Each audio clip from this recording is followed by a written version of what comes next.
to the Heat Check Podcast Live.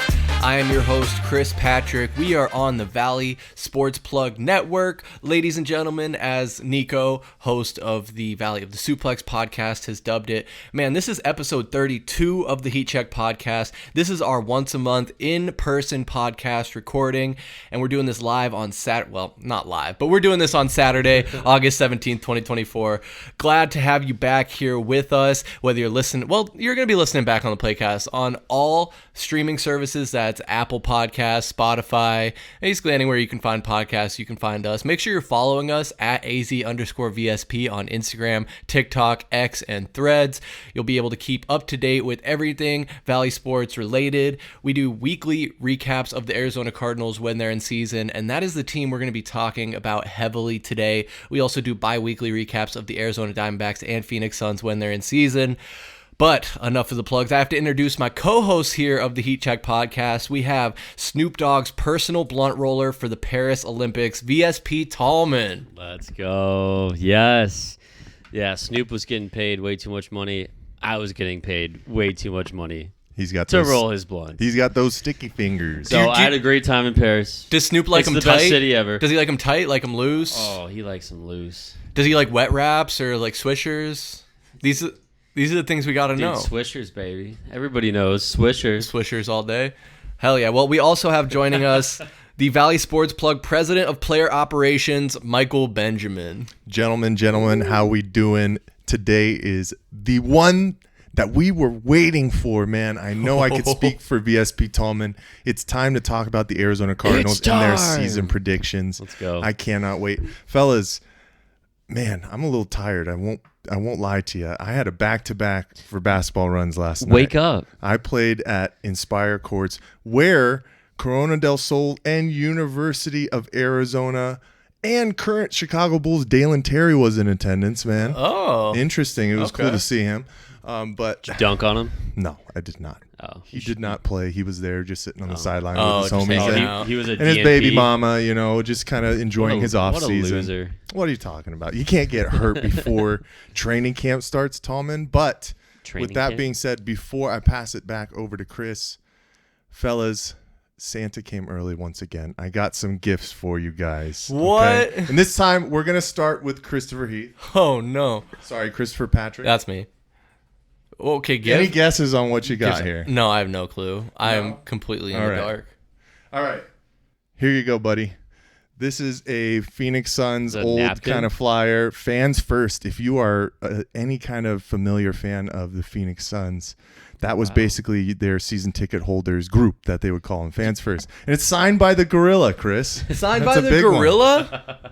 Holy shit. Well, thank you, Mike. This is incredible. Just- This is exactly what I've actually wanted for a long time. Just hold on to that, man. That that's might be great. worth some money down the road. But then, of course, we can't forget our main man, VSP Tallman. Did we get another This tech deck? one fits perfectly into what we're talking about today. Dude, I quit, know quit he has, cleaning out your garage I and giving know, us shit. I know he has Come the on, Arizona man. Cardinals shirt on, but we had to hook him up with the Arizona Cardinals jersey, baby. It better not What be. do you It got? better not be David Johnson. What do you got? Open it up. It's David Johnson. It's David. You son of a bitch. I sold this to you for like $50, Mike. What a steal. No, that's not your gift. This is for me. I'm wearing this today. Oh, okay. This is your real gift, Tallman. That's funny. He's been so perfect. focused on the Arizona Diamondbacks.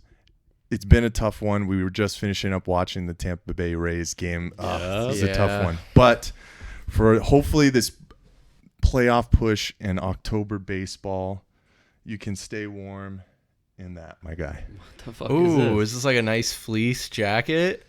Oh, it's got a little fleece hood? Zip up with the What? Diamondbacks logo on it. I don't know if it's your size. So, but- Mike, is that a whatnot purchase? Oh, you know that. Ah, What is yeah. this? Come on, man. Wait, what's up with all this? Are we doing gifts now? We do gifts now on the No, Heat Check podcast. Episode 33, do not expect Okay. any gifts. 'Cause I kept my gifts off camera. this, You did. yeah, this is my gift.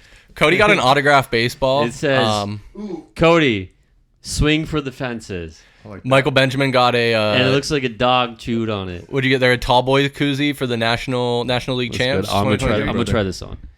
Yeah, no, try it on. Yeah, Settle down, ladies. I'm gonna stand yeah. up. So, Oh, you see Tallman's legs. I guess you could already see his legs. Tallman also got a holographic Paul Sewald card. Where's that? I think it's in front of the Slim Jims right there. Oh yeah, here's holographic Paul Sewald. Anyone, if you're watching on YouTube, we do video record this podcast now. We've been doing it for about I'm about to rob a 7-Eleven. Yeah, so Tallman looks like he's ready to commit crime, stay warm. Michael Benjamin's got the David Johnson jersey on. Oh yeah, busting it out. Tallman's got his autographed baseball. Wait, man, question gifts for you. galore. I'm gonna have to take care of you. Hey, just take this off, brother, before you start sweating. Whether it's off camera sure. or on camera, we're gonna take care of him. But my question for you guys: so David Johnson is officially retired. True. Yeah. Did he do a one-day signing with the Cardinals and officially retire as a Cardinal? Because I feel like that would be appropriate. Because his best years were here in Arizona, right? I don't think he did.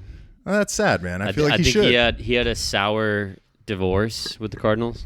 Well, all those guys are gone, man. We know this. Steve Kine. Yeah. But his career was made here. That's what I'm saying. That's a great point. I guess, like, to Tallman's point, though, it's a matter of if he wants to or not because of any bitter feelings he might have for how it ended. There's pockets on the inside. Because obviously he did nothing with Houston. There's pockets on the inside. Yeah, you can conceal your Glock or whatever. I don't own a Glock. Oh, that's a shame. I own other guns. Oh, good. Yeah, so you can put goodies in there. Awesome. You can smuggle snacks into the movie theater. All right, well, sorry, I'm going to cut. Cheers to 32. Yeah, cheers to 32. Cheers to 32, baby. Cheers. Glad to have you here. Guys, this is next week here is going to be a busy week for Valley Sports Plug. On Tuesday, you should be hearing this podcast, the Heat Check podcast. That'll be on August, let me see, 18, 19, 20th. August 20th. On Wednesday will be a Diamondbacks recap. Like I mentioned, we do those every 2 weeks, so we'll be getting that out for you. On Thursday is Valley of the Suplex podcast. That is me, Nico, and guests. Sometimes it's my brother, sometimes it's other people. No, shout out Matt. Matt, he has a busy schedule, and we appreciate when he can hop on. As well as your brother, Matt, Mr. T Jr., he hopped on our last live stream with us, which is streaming back. All of our live streams are available for playback on YouTube, also for listening pleasure on Spotify, Apple Podcasts.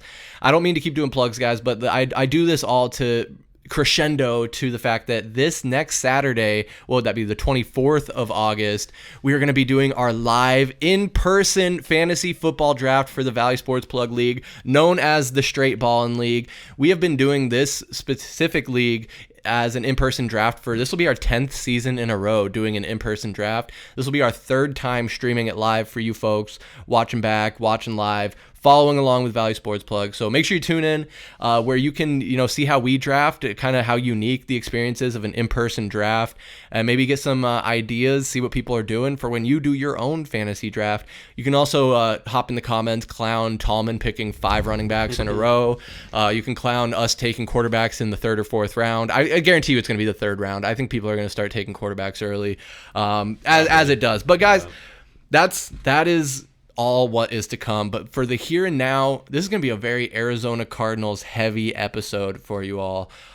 Man, there's just a lot going on. We are week 2 of the preseason. We're taking on the Indianapolis Colts. We're actually watching that live as we record this. Looks like right now it's in the first, 0-0, 8 minutes, 20 seconds left to go in the first quarter. Obviously, I'm a guy that doesn't really put too much stock in preseason. I don't follow along, keep up with it, or really too much really give a shit what happens in preseason. I think it's cool they did the joint practice with the Colts this week leading up to this game. And as you guys know, with the new kind of preseason structure, there will be one more preseason game next week before having a rest week and then the regular season starting.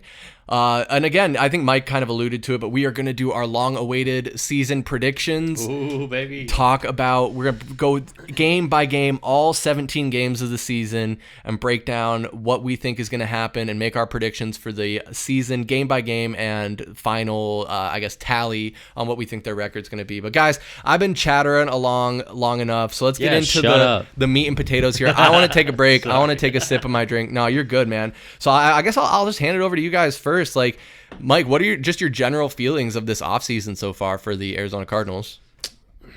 Easy to say that we've loved everything that's been going on with this new regime, obviously, right? I know there were a lot of skeptics when Jonathan Gannon was hired as the head coach. Not as much, I would say, when Monty Ossenfort was brought in, just because of his relevancy from his time in New England, as well as what he did with the Tennessee Titans over the past couple of seasons. But they loaded heavy. They understood that it was the rebuild, right? And so they started making moves in the draft, loading up, and they took how many guys in this past draft? Was it 9? Oh, it was a lot. It was 9. almost double digits. They had a lot of picks, yeah. So this is going to be a beautiful team to watch this year, and I think they're going to be surprising. But like we said, we're going to get into how we really feel it's going to shake out. There are some question marks on this team, fellas, especially with the defensive line, what's going to be going on in the secondary, and I'm sure we'll get into a little bit about that. But I'm really seeing some promise from this team so far, and I'm super fucking excited, that's for sure. Yeah, I mean, how the season ended last year, it's like, I mean, how excited were we about a 4-win football team? Just seeing the change in culture and just seeing what Gannon, I mean, I'll be the first one to say I was not thrilled with the Gannon hiring, but this guy's come in and he's building a true football culture where it's, what are his things? It's violence. It's, the dude is, he's a great head coach, and the what he got out of a roster that had such an extreme lack of talent last season. I mean, we were talking about it earlier before we started this right here, some of those surprise victories that we had last season where it was crazy. And then you get Kyler Murray back at the end of the season, and then just the way that we fought and we played, and we had the most rushing yards against the best team in the league, the San Francisco 49ers, in one of those last games of that last season. So the offseason, I mean, you mentioned Monty Austin Fort. There you go. He just has been killing the draft, I would say. This past draft was great. Obviously, we added Maserati Marv, which, I mean, there's nothing but good things coming out about this kid. Darius Robinson's been incredible. Some of the corners they added, and then also some of these veteran guys they got in free agency, Bilal Nichols, Justin Jones, so you mentioned the question marks. The question marks is the defense, right? I mean, preseason, we're not going to see anything. Basically, we are punting on the preseason. We're not seeing any of the starters. Kyler Murray is not playing a single preseason snap, which Gannon made that very clear before the preseason started. But the big question mark is the defense. I mean, we heard going through some of these joint practices with the Colts that we had some struggles on defense. I mean, we're watching it right now. Granted, this is not our starting defense, but the tackling's been bad. I mean, we saw on a punt return. It's been bad, but I mean, Starling Thomas, the fifth, is playing this drive right here, and he's slotted as one of our started cornerbacks. So the concern is the defense, but I mean, with expectations so low, so there you go. There's a touchdown. Yeah. One thing that's great about Arizona sports, when our expectations are so low, we seem to exceed them greatly. One perfect example is going to be the Diamondbacks last season. Granted, that's a whole different sport, but what did they expect the Diamondbacks to do last season? Nothing. And then we incredible run through the postseason. We go all the way to the World Series. And then even some of these Cardinals teams that we saw with Cliff Kingsbury, I mean, we had incredible seasons. We made it to the playoffs. So I think being the underdog, I mean, I know we're going to talk about our season predictions, of course, and there's going to be a lot of games where we are the underdog. But I think that's something that's going to play into our favor, and I think this offense is going to be exciting. Yeah. Well, last season, you remember, we were favored, or we were from the odds makers. Lose 0, 0-17. We weren't going to win a single game. We were favored to lose in every single game. But I like that you brought up the resetting of expectations, because I feel like that is very real. Last season, you mentioned our bar being supremely low, which was fair because we knew we weren't going to have Kyler for half the season plus. It was kind of on the fence because there were mixed reports coming out about how well he was rehabbing, which I think he could have come back a lot sooner had he wanted to. But I think by design they chose to wait, knowing that obviously that wasn't our year last year to not even just make a playoff push, but not even compete within what we were doing, and it was all about With building Josh for the Dobbs. future. Yeah, you got to think first year of the new regime in John Gannon and Monty Ossenfort, they got to be able to evaluate and actually have a full offseason like to build their roster. Not to say they didn't last season, but I think it was different because they had to take the time to evaluate what they already had to decide what they wanted to do moving forward, and I think that factors in. But Mike, I wanted to rope you in on this as far as like the expectations being reset. Like how much higher is the bar for this coming season?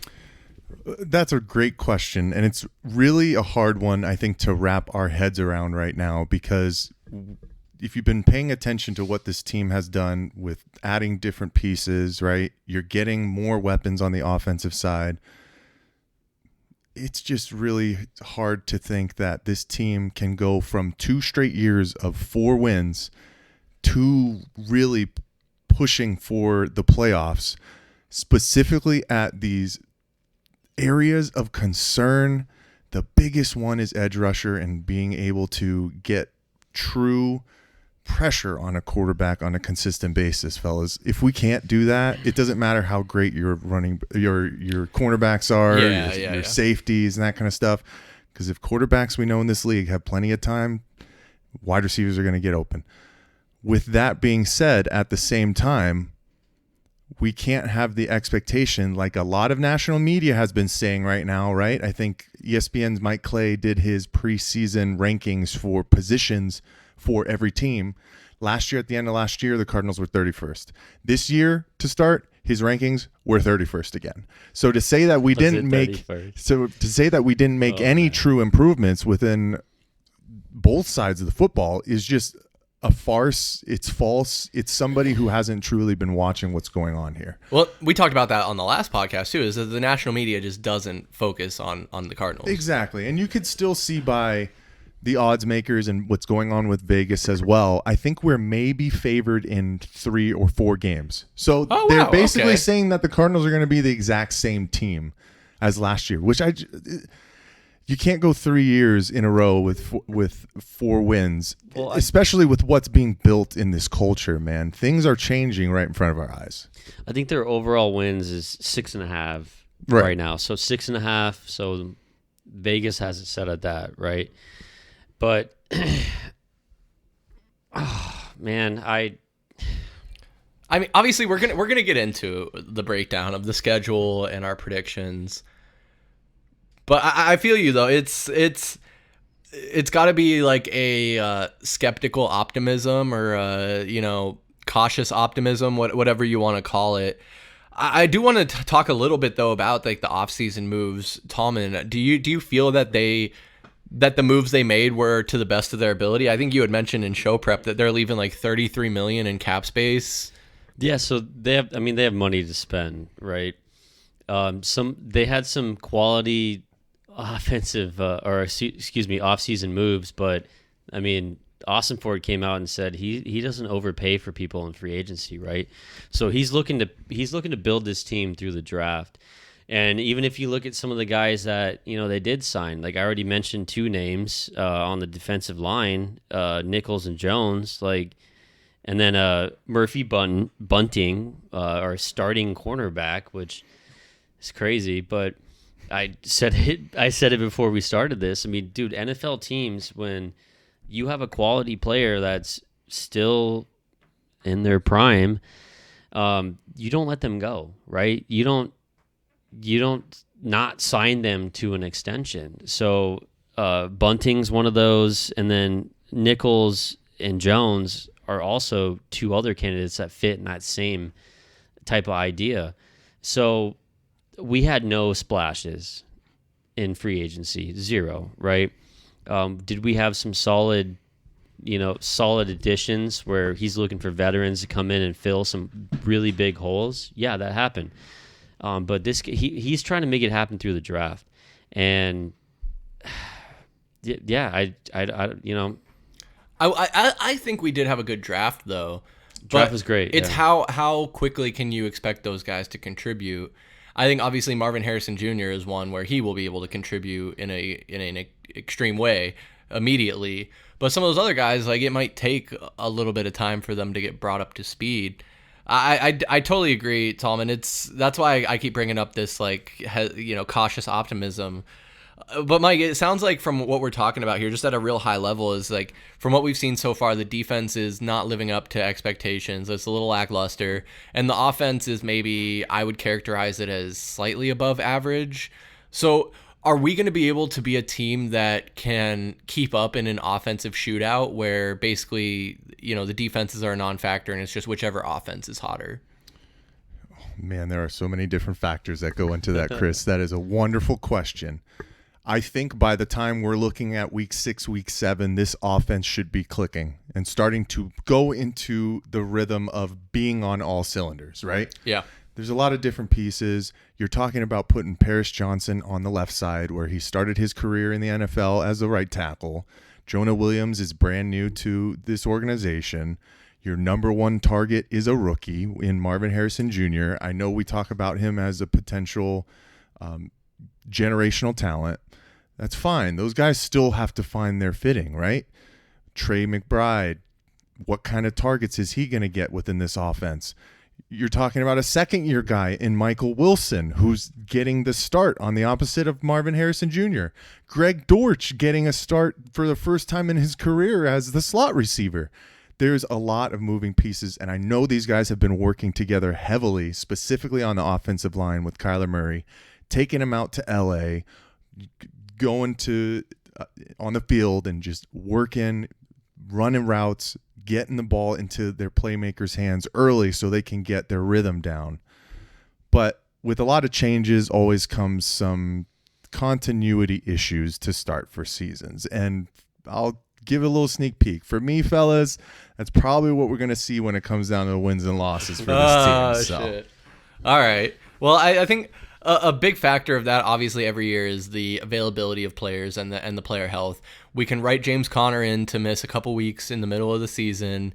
I tend to believe that that'll come sooner rather than later, but hopefully he can play the majority of the games this season. The big one that I think we're all going to be holding our breath for every time he gets sacked or tackled is Kyler Murray, obviously, which I kind of want to transition this into talking about some of the position battles and, the 1s, 2s, and 3s in these respective positions. So just starting out with the quarterback's position, though, talking about contingency plans should Kyler Murray go out with an injury, God forbid.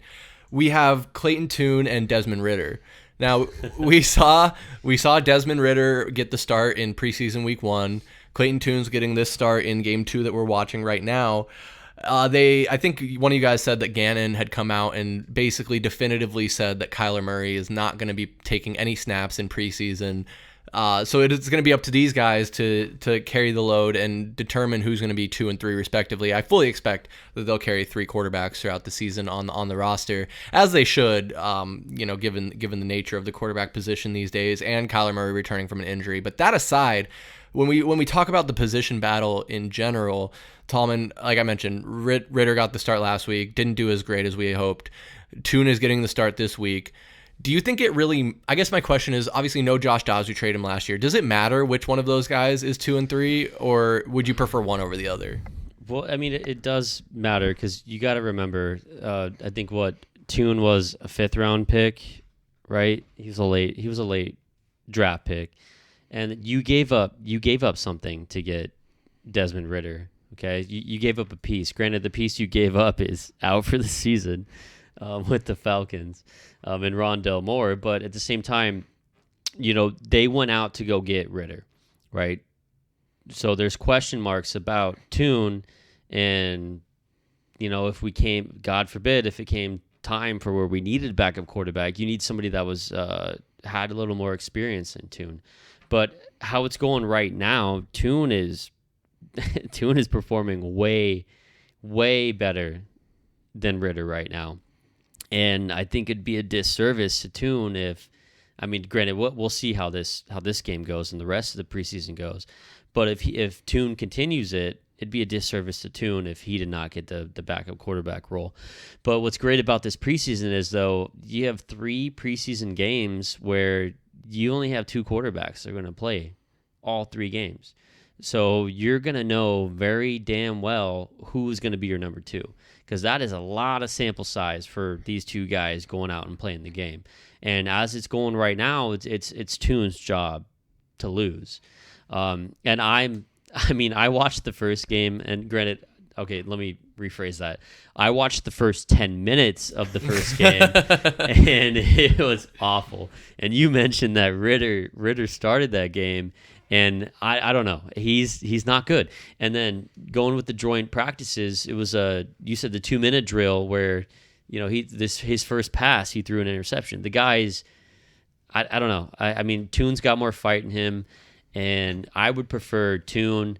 And if you sit there and say, oh, well, look what he did against the Browns last season when he got his first NFL start, he got thrown to the wolves in that game. That is not fair to him. Where I don't think we scored a point in that game. I think we lost 27-0. I think you're right. Yeah. So that was really rough for him. But I think he's a hell of a football player, and he's showing it right now. And we have this game, and we have the last preseason game where you're going to see a lot of both of them.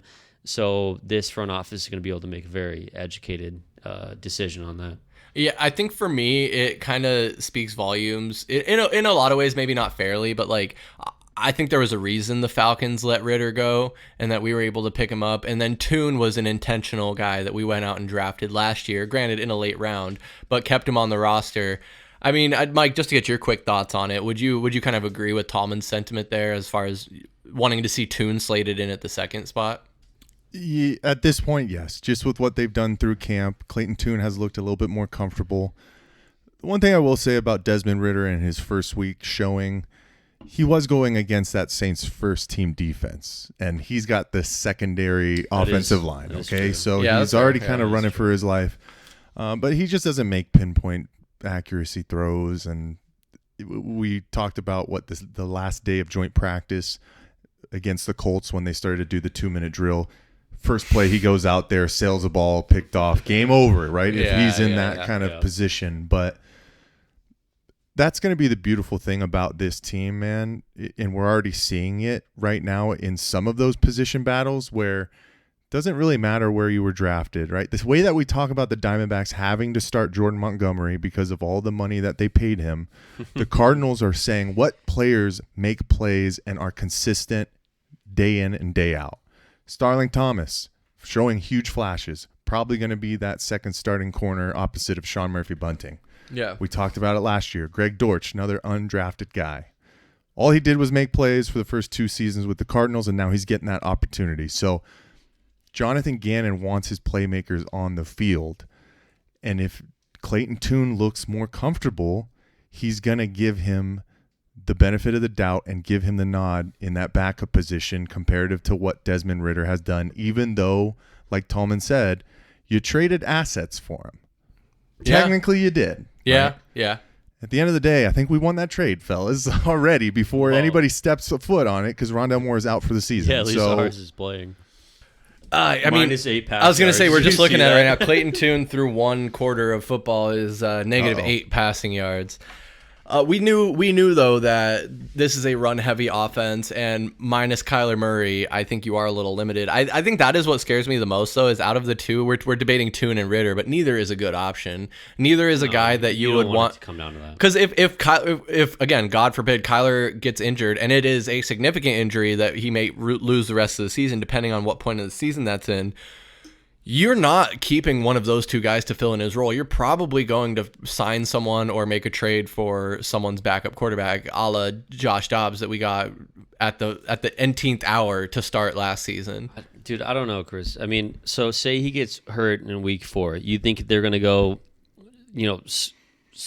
try to go and find somebody to trade for, to bring in? Yes. To help save the season? Yes. To save face, because if you roll out, I think from my perspective right now, if you roll out Tune or Ritter, so in your scenario, Kyler Murray week 4 is out, so starting week 5, what do you do?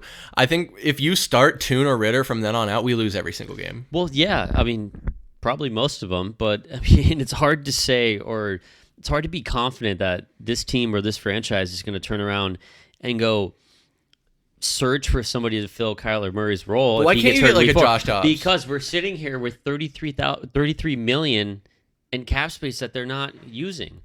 I mean, you could trade for Hassan Reddick right now and give him the money that he wants, and then I'd feel really confident about our pass rush after that. So it's hard to believe that this team is all in right now, especially with the lackluster offseason. The draft is great. We know our GM stance. He was going to build this team through the draft.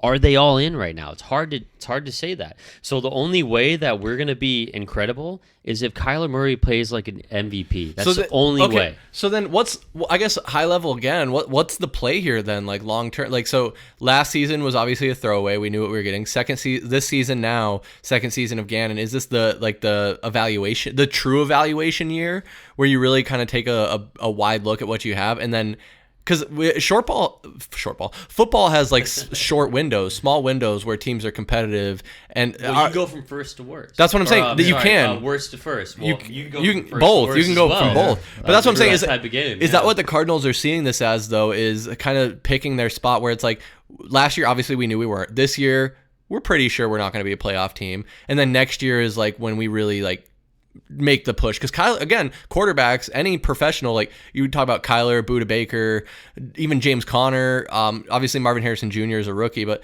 it can be a short window for these guys. So you got the security of Kyler Murray. At some point you're going to have to try and go all in, whatever that looks like. Is that next season, or how slow are they going to roll this? Because I feel like if they're not starting to try and make strides this season, what are they doing? It would be next season.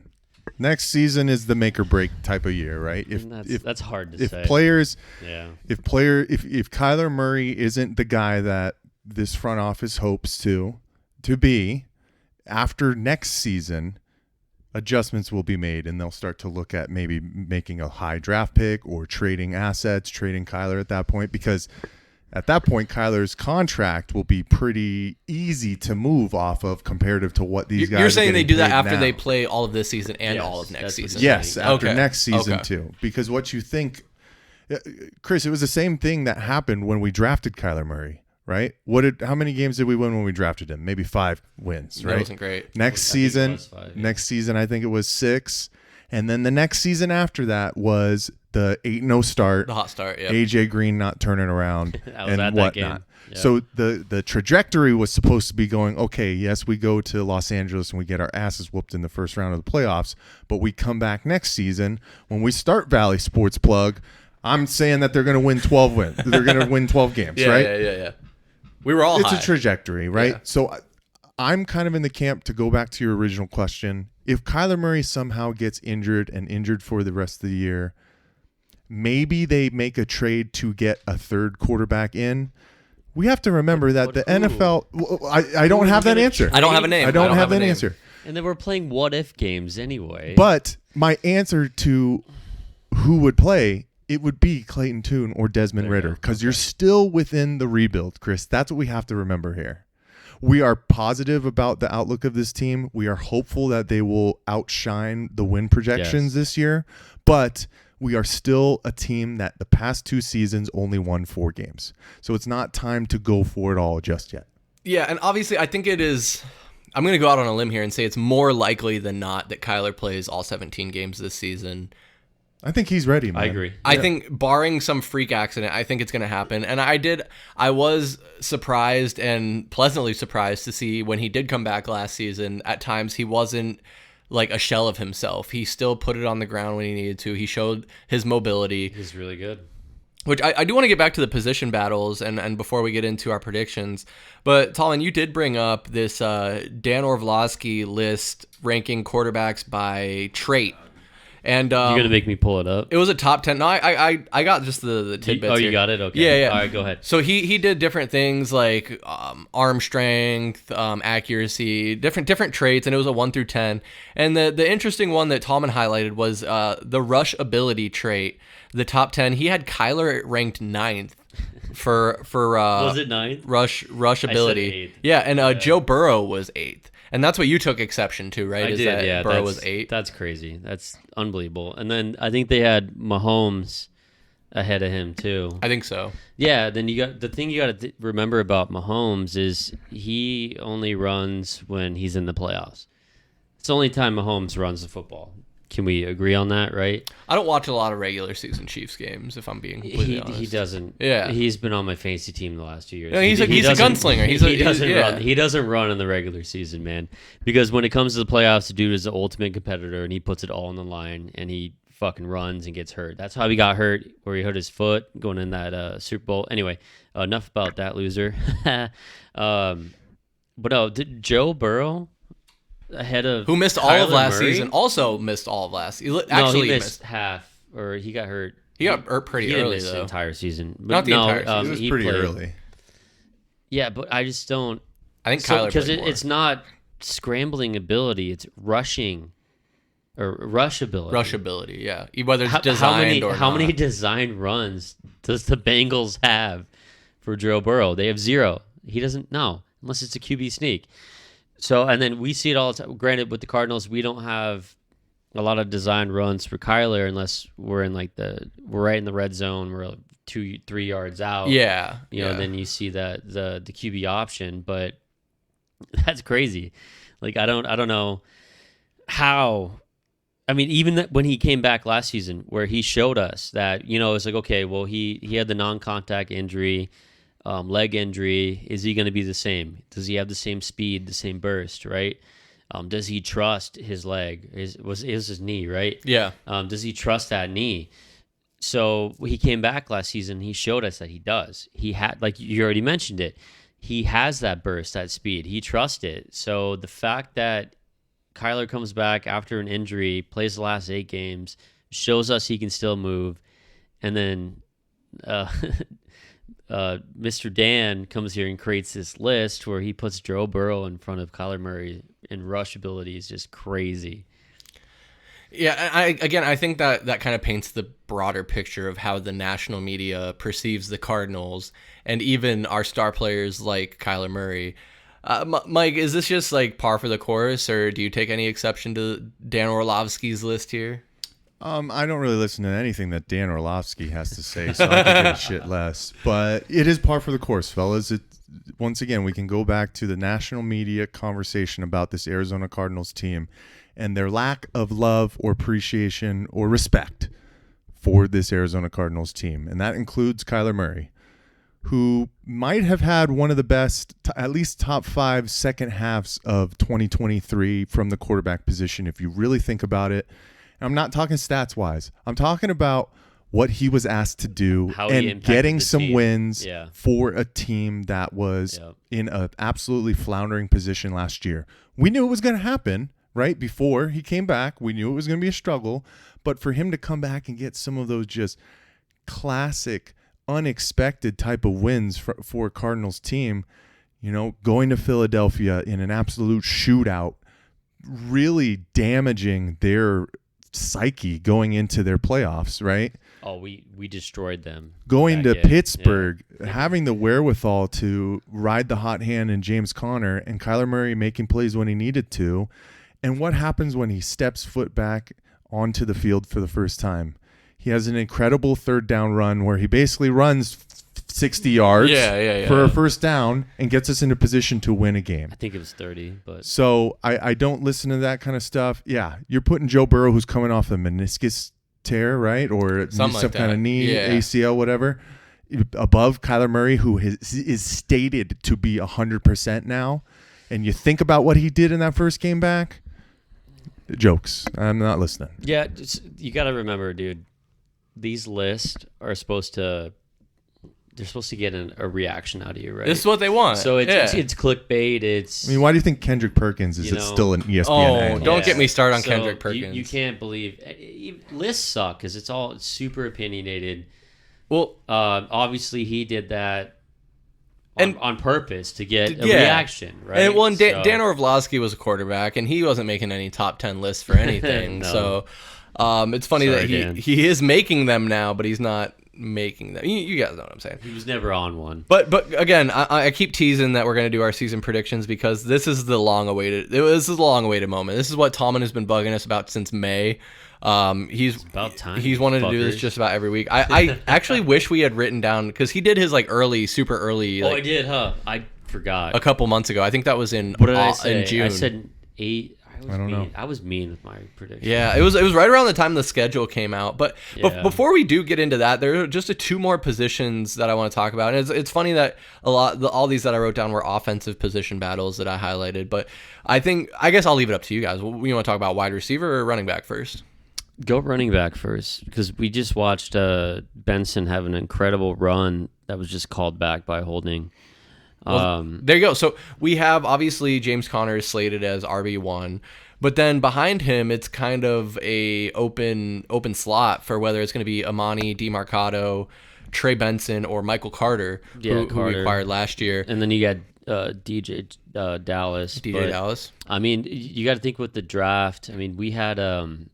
I think we drafted the second second running back in the draft, was it? I think there was one more that went. So it was not a strong running back draft. But you got Trey Benson in the third round, and he's a great player. And right now he's number two on that depth chart. Where is he from? What college? Florida State. Florida State. Okay. I don't know why I was going to say Texas. I thought you were saying Georgia Tech. No, I was going to say Texas. I think that was the other running back that went first, was from Texas. Anyway, it doesn't matter. But yeah, you think about this room. It's how many running backs are they going to keep, right, on the 52? It's four. It's not going to be more than three or four. Yeah. And if you're number 3 or number 4, you're playing special teams, right? You got DJ Dallas, who's your returner, special teams guy, really good at it. You got to keep Benson. You spent a third-round pick on him. He's not going anywhere. So then you got DeMarcado and you got Carter, where DeMarcado is the guy that can pick up the pass rush, right? So he's really good at pass protection. Michael Carter is not. But then if you watch the first preseason game against the Saints, I mean, Carter's a great player. I mean, he was a guy that got let go from the Jets last season, and we picked up, and I was like, holy shit. I think we all had we agreed on that. We're like, no way. We just added Michael Carter. Like, the dude can play ball. Yeah, he can. Yeah. He's a great running back, right? He had some good highlights last season too. Yeah, so his limited play. But does he have a spot on this roster? I mean, there's no question about what James Conner does. James Conner is number one no matter what. The guy is an absolute beast. He puts it all on the line. Team first. The dude does whatever it takes to fucking win the game. Benson, like I said, you don't get rid of a guy that you just drafted in the third round. You don't. I'm sorry. So it's 1, 2, 3. You're safe. If you're 4th, 5th, 6th, or 7th round, maybe you don't make it. But he's on the roster. But Carter, it's like, do you trade him? Do you find a way to keep him? You can't keep 5 running backs.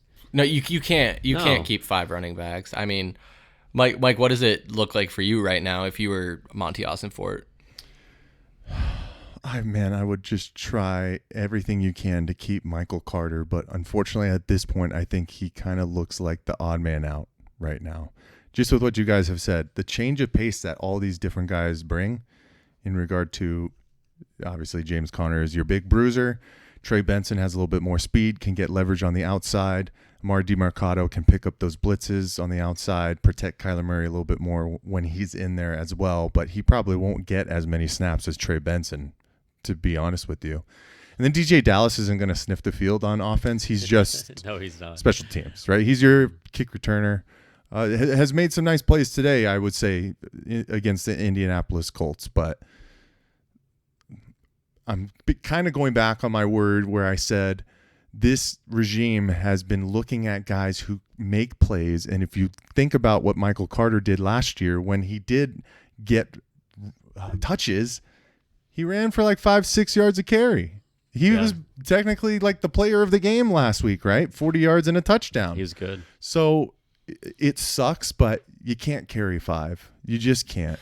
No. And I don't know if he's going to be able to put him on the practice squad, or I don't know, maybe you make a trade and find somebody who's in need of a third stringer and try and get some capital back. But unfortunately, I think he's kind of the odd man out here. I agree. Could you make a case for keeping 5 knowing James Conner is likely to miss time? I mean, I would, right? I was waiting for you to say that. And especially, I really was. Honestly, fellas, like the person who should probably get cut is DJ Dallas. Yeah, that's what I was thinking. But you just signed him to a 3-year contract. Yeah. So that would basically be well, you Monty signed him to Ossenfort play waving special teams. Yeah, exactly. Yeah. So unfortunately, that's not a position on the depth chart. But that's why you keep him as a running back, but then you get thin at another position. right. Yeah. So where can you afford to get thin at? Yeah, and exactly that's the give and take of it all. And Which, I know depth is not exactly a strong suit of this team. No. I honestly think it wouldn't be in the worst interest of the league to expand the number of active players you can keep on the roster, maybe to 60. I don't know. Maybe that's. Well, you want to go college? What do they have? Well, 100 something, like 120 is crazy. Yeah, it's crazy. No, like the amount of players I can dress. That's what I'm saying. It's like 100. It's not 100. I think it's 90. Oh, that's still a damn lot. I can't look it up. Somebody lot. look it up. All right. I think it's 90. I could be wrong. Yeah, so I think the running back situation is interesting, but the thing that I think is most interesting about it is none of those guys really separate themselves from the pack, which is why I think we're having such a tough time slotting these guys in to where they're at. I mean, they've all shown flashes. DeMarcado, Carter, even Trey Benson so far has shown flashes. And I get that there's other aspects of that, like you mentioned salary. What do you guys got there? 70. 70 I said players. 90. 70 players. Okay, so that's not as bad. 70. That's but a yeah, lot. so it's a lot more than 50. Even 55. Even 55, well, yeah, I but think would you be gotta better. you gotta remember, you have the 52-man roster. They all don't dress. I think only 47 dress. Is it 47 dress? I'm not looking it up, Tom. I'm sorry. Hey, well, I'm fucking streaming the goddamn football I game. think you're allowed to have all 52 dress, though. No, You can't? I don't think all 52 dress. Really? Yeah. I don't know about that. Regardless, so that's the running back position. He's second guessing me. Look I at am this. second guessing you. How many can dress, Michael? I'm looking it He's up. looking it up. All right. Well, while he looks it up, let me introduce our last position battle that I want to talk about, which is the wide receiver position. Marvin Harrison Jr. has come in and taken a firm grasp on wide receiver 1. And right now, as the depth chart shakes out, we have Michael Wilson at 2 and Greg Dortch at 3. Ooh. Before we dive into that, though, Mike, you got it? It's 48 players that can 48. dress for That the was team. close. That was Yeah. close. Okay. I said 47. All right. But regardless, to that, if that, even keep that the case, make it 48 or make it 50 that can dress, and then advance it to 55. I would say 60, but 55 maybe if you're keeping it at 48 who dress. I don't know. I just think with the amount of injuries that seem to pile up and how cautious of an approach they're taking these days, it would be. It's more money they have to pay him. The Yep. players. But I don't think it's the teams that really. Michael Bidwell wants to pay 4 more players. Well, obviously not. He doesn't even want to pay the $33 million he still has left in salary space. Yeah. But that aside, You give Buddha a great contract. we can talk about that more. But behind those 3 starters I mentioned, Marvin Harrison, Michael Wilson, and Greg Dortch, we have Zay Jones. We have who else is compete? That's pretty much it. The other guys I said I didn't really know the names of. Andre Baccalia. It's Harrison, Wilson, Dortch, Jones. So I think that's it. That's all you. So I think where the real position battle breaks down, though, is what they're going to do at wide receiver 2. And I guess you could throw Greg Dortch into that conversation too, but you basically have 3 capable guys in Wilson, Dortch, and Zay Jones. And Zay Jones is the new addition, a guy that Valley Sports Plug has had an eye on and been a fan of. Buddy. He beat the allegations, cleared of all charges. Don't bring that up. Cleared of all charges. Zay Jones come good to on, go. Don't sour that. Don't sour his beautiful name. No, but Tallman, I think we Not all know on this we program. all know how you feel about Michael Wilson. So are you rooting for Zay Jones to take that 2 spot? 100%, man. I mean, how many games did Michael Wilson play last season? 12 games. 12 games. Okay. Yeah. How many games were there in the season? 17. Okay, so he missed 5 games. All right. So what did I tell you when he came out of Stanford? Fragile. Yeah. So you think with more miles on his wheels that he's not going to get hurt again? It's likely, it's possible for any. He could have proven me wrong. He could have stayed healthy in the entire season. So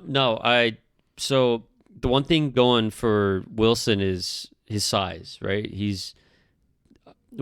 just had in Maserati Marv, who's got incredible size, but that's it. So Wilson on the edge, he's got good size. I think Zay Jones is 6 foot. I don't think he's that big. That sounds around right. there, yeah. Between 5'10" and yeah, 6 I think foot. he's 6 yeah. foot. But he's great. He's a possession receiver. The guy can catch the ball, right? He's also quick. He can be a deep threat. I think, I don't know. I mean, you brought Zay Jones here for a reason, right? You know, you could have signed anybody. You don't go out and get Zay Jones not to have him play a role on this team. What is he going to come out when we have the 4 or 5 receiver set, and that's the only time he's going to be on the field? Well, correct me if I'm wrong. I'm pretty sure reports came out that Zay Jones and Kyler were having pretty good connection. The chemistry was good. Yeah. Yep. Which has also been good with Marvin Harrison Jr. I mean, I think it's crazy but not surprising that Marvin Harrison Jr. is the immediate number 1 option as a rookie. You really think that's crazy? I think I said I don't think it's crazy. Oh, sorry. I thought you said no, my bad. If I misspoke, no, I don't think it's crazy considering what he did at Ohio State, top 3 pick in the draft. Obviously, our number 1 pick in the draft. That was pretty dope. Yeah, so I don't think that's surprising at all. But when Mike, when we're looking at this wide receiver 2, 3, 4 spot, I trust you to be more unbiased than Tallman in the Michael Wilson conversation. So he's going to pick Wilson number 2. First, Zay Jones was 6'2", so he's got some nice height. Okay. Oh, he's pretty big. Okay. All right, awesome. And second, I misspoke. Michael Wilson played in 13 games last year, so he only missed 4. Okay, not too bad for a rookie season. We know NFL players get hurt, get dinged up, and they sit them for precautions. You know, unless this team was fighting for the playoffs, maybe his stuff, he might have played a little bit more. Maybe you're looking at 15, 16 games. That's fair. Tallman. Michael Wilson is wide receiver 2 on this team. But with that being said, it's going to be a split by committee kind of thing. Was he a 2nd-round pick? I'm pretty sure, yeah. I think you're right. That sounds right. Okay. He is going to be the starter. He's going to run the first sets. He's going to be out there for the first drive. And then Zay Jones is going to come in and spell them, and they're going to be going back and forth depending on whatever sets they have. Zay Jones will be a big part of this offense. He will be on the field, that's for sure. But Michael Wilson will be the starter. I'm just telling you, that's how it is. You want to take a bet? Sure. All right. Because they're similar, right? Because they're both tall wide receivers for that 2. Wide receiver 2 spot. Yeah, I agree with you. I do. You don't. Then what's there to bet on? If he was hold on. You got to do a bet. It's Chris's James Conner bet, is what it is. I bet you that he doesn't play past week 10. I don't do injury bets, dude. It's an injury bet. If you want to do an injury bet. If you want to do who's going to have more catches, I will do that bet. Oh, okay. I'll do that bet. Oh, that's a good one. All right. How about yards? Will you do yards? If you want to do how many catches, no, I will do that bet. Not receptions. Who's going to have more yards? If you want to do who's going to have more receptions, I will do that bet, Tallman. You could do 2 bets. Mike, yards. You could do 2 bets. Y-A-R-D. Why does it matter? So it's almost sounding, Mike, like you think that Michael Wilson will get more catches, but not as many yards as Zay. Probably because Zay Jones can take the top off. He's more of a downfield receiver, Michael Wilson. Yeah, we know that Michael Wilson can be a jump ball player, but you're looking at those 15-yard outs. Zay Jones is streaking a little bit more. He can have those 25 up and outs a little bit more than Michael Wilson. Let's go in the middle. How about touchdowns? No, that's so dumb. What do you mean? I bet you Michael Wilson had more touchdowns than Zay Jones last year. I think receptions is a perfect bet because it shows how much of a key factor you are in having targets, man. If you're being looked at within an offense, that means that you're close to primary focus. Who's going to have more snaps? No, how is that close to more snaps? Well, it's that means Kyler Murray has to be making progressions. I already agreed with you. Who's getting open? He's going to be number 2. Who is making plays? So why am I going to sit here and say Zay Jones is going to have more catches than Michael Wilson when Michael Wilson's going to have more opportunities? Because Michael Wilson is wide receiver number 2. Yak, there we son? go. How about Yak? The answer but to the who's question. Who's going to have more production? How about you won't touch yards or touchdowns for a guy that's going to get more snaps? Receptions. I'll touch receptions. That's my bet. All right, fine. I'll do it with you anyway. All right. Here we go. What would your over/under be? It's who has more receptions. Zay Jones. It's just who has more though. Wilson. Just who has more. I want to know how many you think he's going to have. I mean, he could have over 50 catches this year, easy. Okay, that was what I was thinking too. All right, what are the stakes? I don't know. We'll figure it out. We'll have it ready before season starts. How about $20?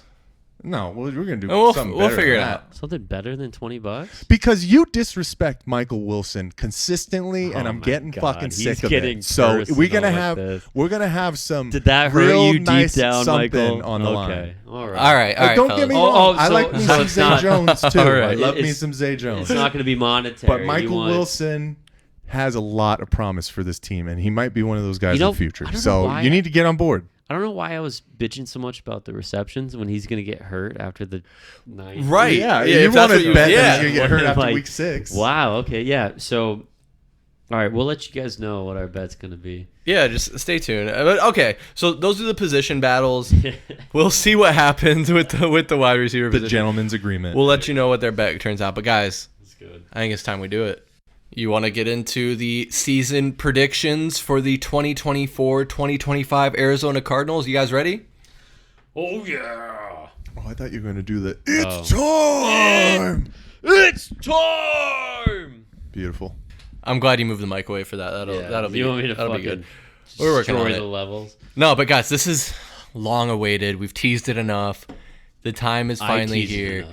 Maybe I think Mike, maybe we'll clip this and upload it as a separate video. Just this segment. We've got to start doing more segment videos and stuff like that. I know you guys like the smaller form content. Sometimes it's not always easy to watch a 90-minute, 2-hour podcast. But we just do this once a month, and that's why we talk at a very high level on this Heat Check podcast. But without bearing the lead anymore, let's go ahead and get into it. We do this every year. We've done it, I think, the past 2 seasons since we relaunched and been doing Valley Sports Plug, where we break down game by game the Arizona Cardinals, and we make our predictions and see how we think they're going to do. So starting off, week 1, we are at the Buffalo Bills, and that's going to be on September 8th. So, Mike, we'll start with you for each of these rounds, work our way right to left here. I'll make my prediction last for each week. So, Mike, what are your thoughts on week 1 and your prediction for our game in Buffalo? I get to break it off. Let's go. Well, first and foremost, fellas, I know a couple of these games that were in some questionable weather places, we got them early in the season. So that's already a positive in our favor. But for week 1 against the Buffalo Bills in Buffalo, when I'm looking at what is happening with the Buffalo Bills, right now they are favored -6.5. But they lost their defensive leader, their Pro Bowler, Matt Milano, to that torn bicep, who it sounds like he'll be out until around December 1st. They lost Chase Claypool. They don't have really any receivers since they squandered their relationship with Stephon Diggs, right? Yep. I wouldn't be surprised if our old guy, Andy Isabella, might be on the 53-man roster Oh, for the God. Buffalo Bills. Wow. So if you're trotting out old Andy, I'm feeling positive about this one to start the season, right? The Buffalo Bills defense has regressed. We should be able to put up some points. And as long as you're containing Josh Allen on the outside, we know he can be a difference maker. They just don't have the weapons. I'm going with a week 1 win for the Cardinals to start this year, baby. Let's go. Okay, 1-0 to start with the win in Buffalo. Tallman, you concur? I mean, I'm all for it. And this team is poised to, hit somebody in the mouth and surprise them. And what a way to do it on week 1, right? Against the Buffalo Bills and Josh Allen. But there's a big but. I think a shootout, maybe not a shootout. I think it's going to be competitive, but I'm going to go Buffalo Bills win this game. I'm going to give it a week 1 loss to the Cardinals on the road to start their season in 2024, just because you had some great points. I don't know. I think Josh Allen is a great quarterback. I'm sorry. I'm just gonna have to go a loss week 1. Yeah, I know. I think you both make compelling cases, and I love that I get to go third on all of these to potentially be like a tiebreaker. Mike, I see what you're saying. The offense for the Bills is down, defense is down. The Cardinals are in a lot of ways the great unknown, but I think for me, just seeing how the defense has performed so far and a lot of the question marks we have, Josh Allen is, definitely a top 10 quarterback, maybe a top 5 quarterback, especially when we talk about fantasy sports. He's going high. Top 5. For sure. Yeah, the top quarterbacks. I mean, you look at what Tom Brady had to work with throughout his career. He rarely had a superstar wide receiver that he was able to rely on. And so even with Josh Allen maybe having a limited amount of weapons, I still think he's dangerous. And the best quarterbacks are able to make that adjustment and still elevate the players around them, especially when it comes to, obviously, the receivers and the tight ends. So for that reason, just with the Buffalo Bills pedigree and Josh Allen, I find it hard to think that the Cardinals can win this game. In Buffalo, I'm giving it a loss for the Cardinals. 0-1 to start. So tough. A split right off the bat. So Mike with the win, me and Tallman with the losses. So we move on to week 2. I like your enthusiasm, though. I'm always enthusiastic, baby. Come on, let's go. The optimism, the enthusiasm, I love it. Well, hey, long road ahead. So week 2, we'll be back at home. Our first game at home opener against the Los Angeles Rams. That's on September 15th. Mike, we keeping the streak up? So coming off of a beautiful week 1 win, it'll probably be a close game, fellas. Chris, I'll ask you this though. One question. You say that the defense has struggled. Nobody on the defense has played in the preseason, so he's talking about the joint practice. The joint practice mostly, Okay. yeah, and the fact that Paris Johnson Jr. is out for the season now. BJ Ojulari. Oh, excuse me. Yikes! If Paris Johnson Pump Jr. is the out for the brakes, season, sweetheart. we're having completely different conversation. BJ Ojulari. Excuse me. All right. Okay. All right. So with that being said, we're coming home. First game in State Farm Stadium for the year against the Los Angeles Rams. I hate the Los Angeles Rams with every core inch in my body. They are favored -2. And like I said, so different from last year, right? We're not favored in any games, but we are only favored in 5 based off of what DraftKings has said for this year. But fellas, this one's going to be tough, I think, to start at home.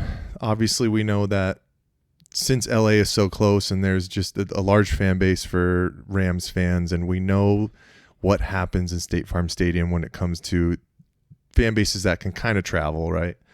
But Kyron Williams, man, he's up and comer. I like what they're doing kind of in tandem as well with Blake Corum in the backfield. And what are one of those or two of those other positions that I have been trying to keep my eye on as far as the position battles as well has been what's going on in the defensive line. We were dead last in rushing yards last year. I think we gave up, let me see here, 143.2 yards per game last year. So if they can get it going on the ground, and then we were also middle of the road 13th in pass defense, only 213 yards per game, but Matt Stafford is a little bit healthier. Puka Nacua is, I don't know, one of the next best wide receivers in this game as well. Cooper Kupp. He's ahead of Cooper Kupp in fantasy. It's So, crazy.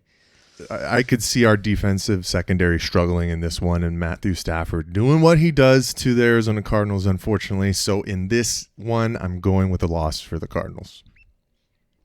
Going with the loss. All right, Michael. I'm going to go against you again. So, although I was very compelling your week 1 against the Bills. It was, because I think that's going to be a close game, right?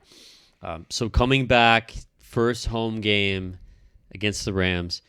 I mean, all right, Matthew Stafford. I like Matthew Stafford. He's a great guy, right? He's a great quarterback as well. You can't, discount what they do on offense, but no Aaron Donald.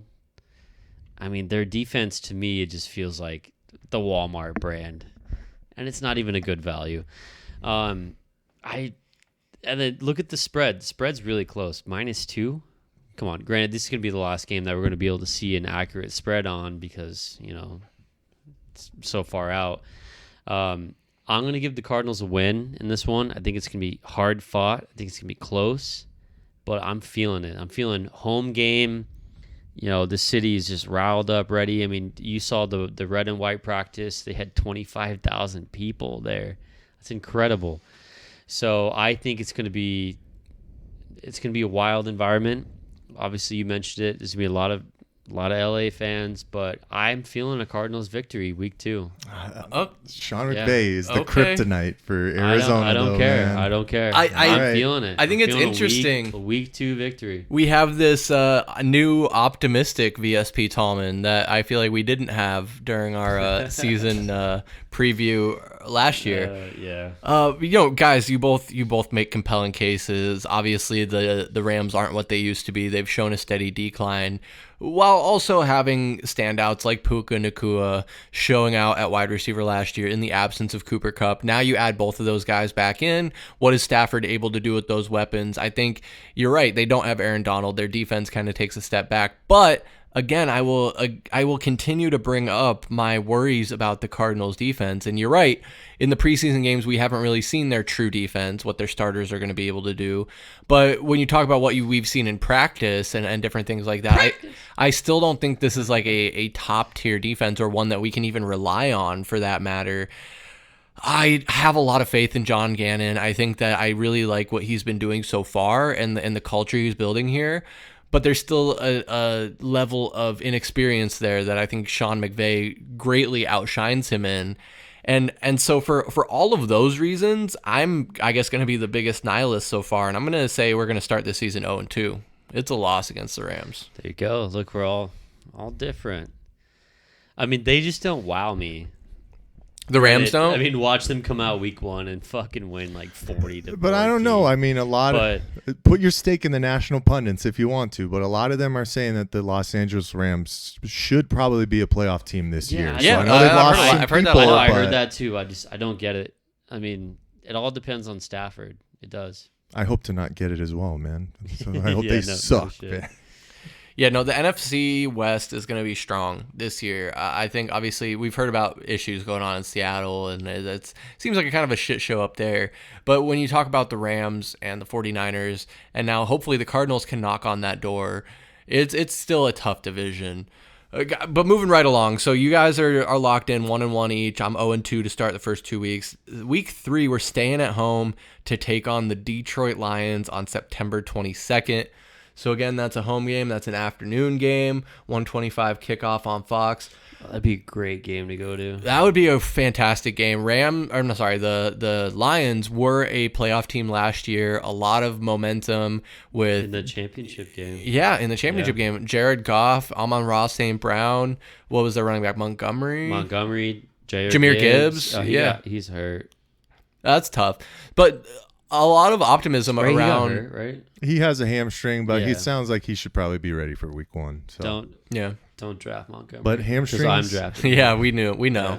All the wide receiver or all the running backs will get drafted by Tallman. We'll see what happens. I will take both lines. A week from today, we will be drafting live on the Valley Sports Plug YouTube page. But guys, for week 3 for the Cardinals versus the Detroit Lions in State Farm Stadium, Mike, what are you thinking? Well, first to start, I like first 4 games. We got 3 at home, man. It's always good to kind of get some balance and bearings at home. We'll have plenty of discussions throughout the season about what it looks like to truly be at home at State Farm Stadium as far as the fan base goes. But with this Detroit Lions team, I know people can talk about not only a Super Bowl hangover, but sometimes having real good success and just having a little bit of a hangover. I don't know if I see it with this Detroit Lions team, man. Like Tallman was saying, they do have some guys already on IR. I think 3 different guys right now.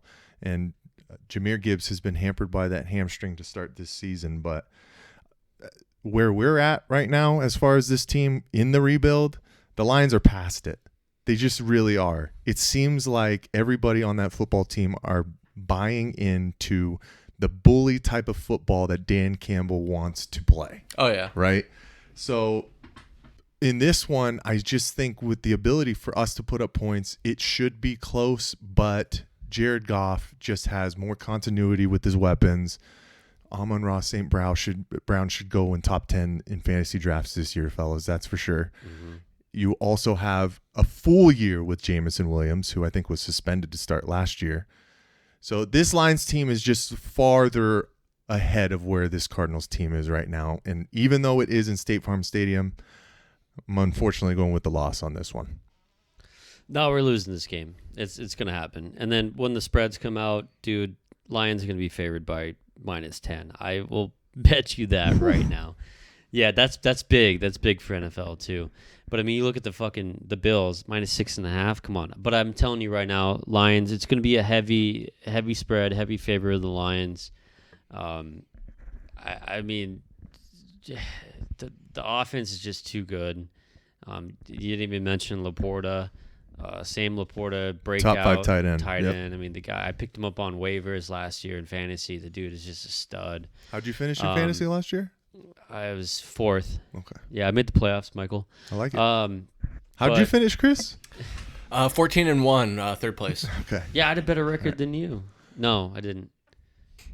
Anyway. You did have me. I finished 1st. You finished second regular yeah, season. So yeah, second. But I regular lost. season. I lost in the anyway. But not in the playoffs. Yeah. But what's great? What would give you promise as a Cardinals fan is where your GM wants to build the team through the draft. What the Lions have done, if you look at their last 2 drafts, their recent draft was great. It was very defensive heavy because they gave up a lot of points. But the draft before that, they just absolutely nailed some of these draft picks. These people are coming in. These players are giving them immediate impact, which has just catapulted them to one of the top teams in the league.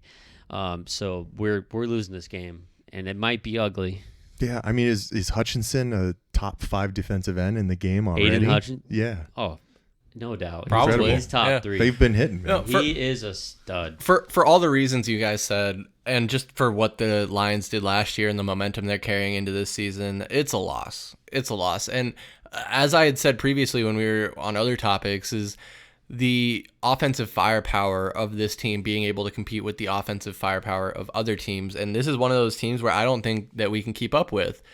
I don't think we're going to get blown out. I don't know that it's going to be close necessarily. We'll put up some points, but when it comes down to the final score, I think it's a Lions W, plain and simple. And I think you guys you laid out the case pretty well. And since we're all in agreement, week 3 is a loss, boys. It is what it is. But again, last season we were wrong. We all wrote Dallas Cowboys as a loss. So this could be our Dallas Cowboys win of this season. And I think it was week 3 too. I'd love it. Something like that. And I hate to say that the Cardinals are going to start 0-3, but so far that's what I see. So week 4, maybe we'll bring some reprieve. We'll have to see. Go. It's going to be at home. This week. Like Mike mentioned, 3 games in a row at home. 4th week will be Washington Commanders at State Farm Stadium, September 29th. Mike, you have them at 1-2 to start the season. How are you feeling about this Commanders game? I'm aligned with Tallman. I love this week, man.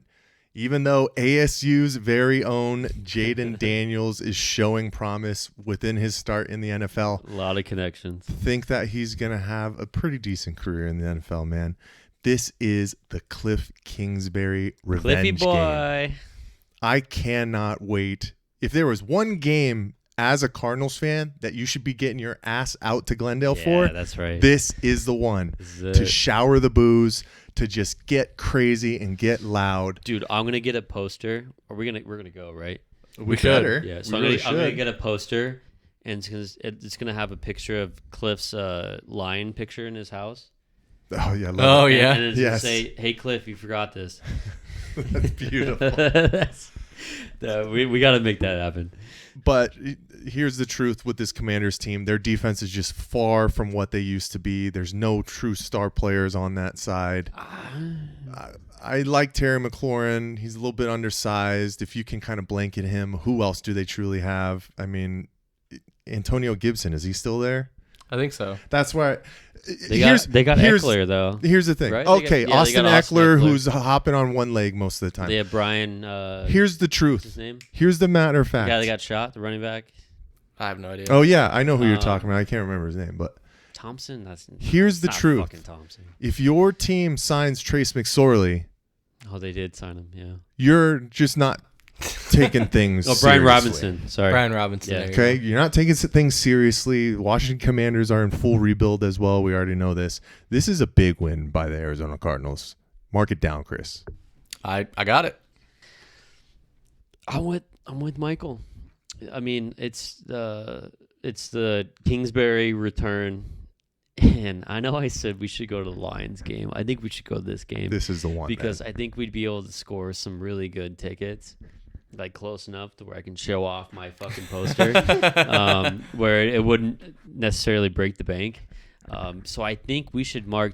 What September 29th. What are you guys doing on the 29th? I don't think I have any plans. We're going to the Cardinals game. We're going to this game. Cardinals Yeah, game. fuck the other ones. We're going to this one. Yeah, no, I think we win this game. I want to go because I'm actually really curious to see what Jaden Daniel does. Because if you think about his tumultuous career with ASU and how we failed to see him excel in that program, and then he goes off to LSU, wins a Heisman, and now he's a top 3 pick in the NFL. So I want to see Jaden Daniels be successful. Is that bad? That's not bad. No, I don't think so. No. I mean, even though, who do you blame for him not succeeding at ASU? I don't know. Herm Who cares? Edwards, maybe. Yes. As someone, I don't remember who it was, Nico or your brother pointed out, is that the offensive weapons he had available to him at LSU were far different from what he had available to him and the at offensive ASU. line. And the He's line. working behind, Yeah, the line Malik, especially. Was it Malik Neighbors? Malik Neighbors, yeah. That kid is crazy. Yeah, he had a lot better of a situation at LSU than he did at ASU. But I mean, it wasn't just him throwing the ball, dude. The dude ran the ball like a monster. Oh, yeah, he could put it on the ground.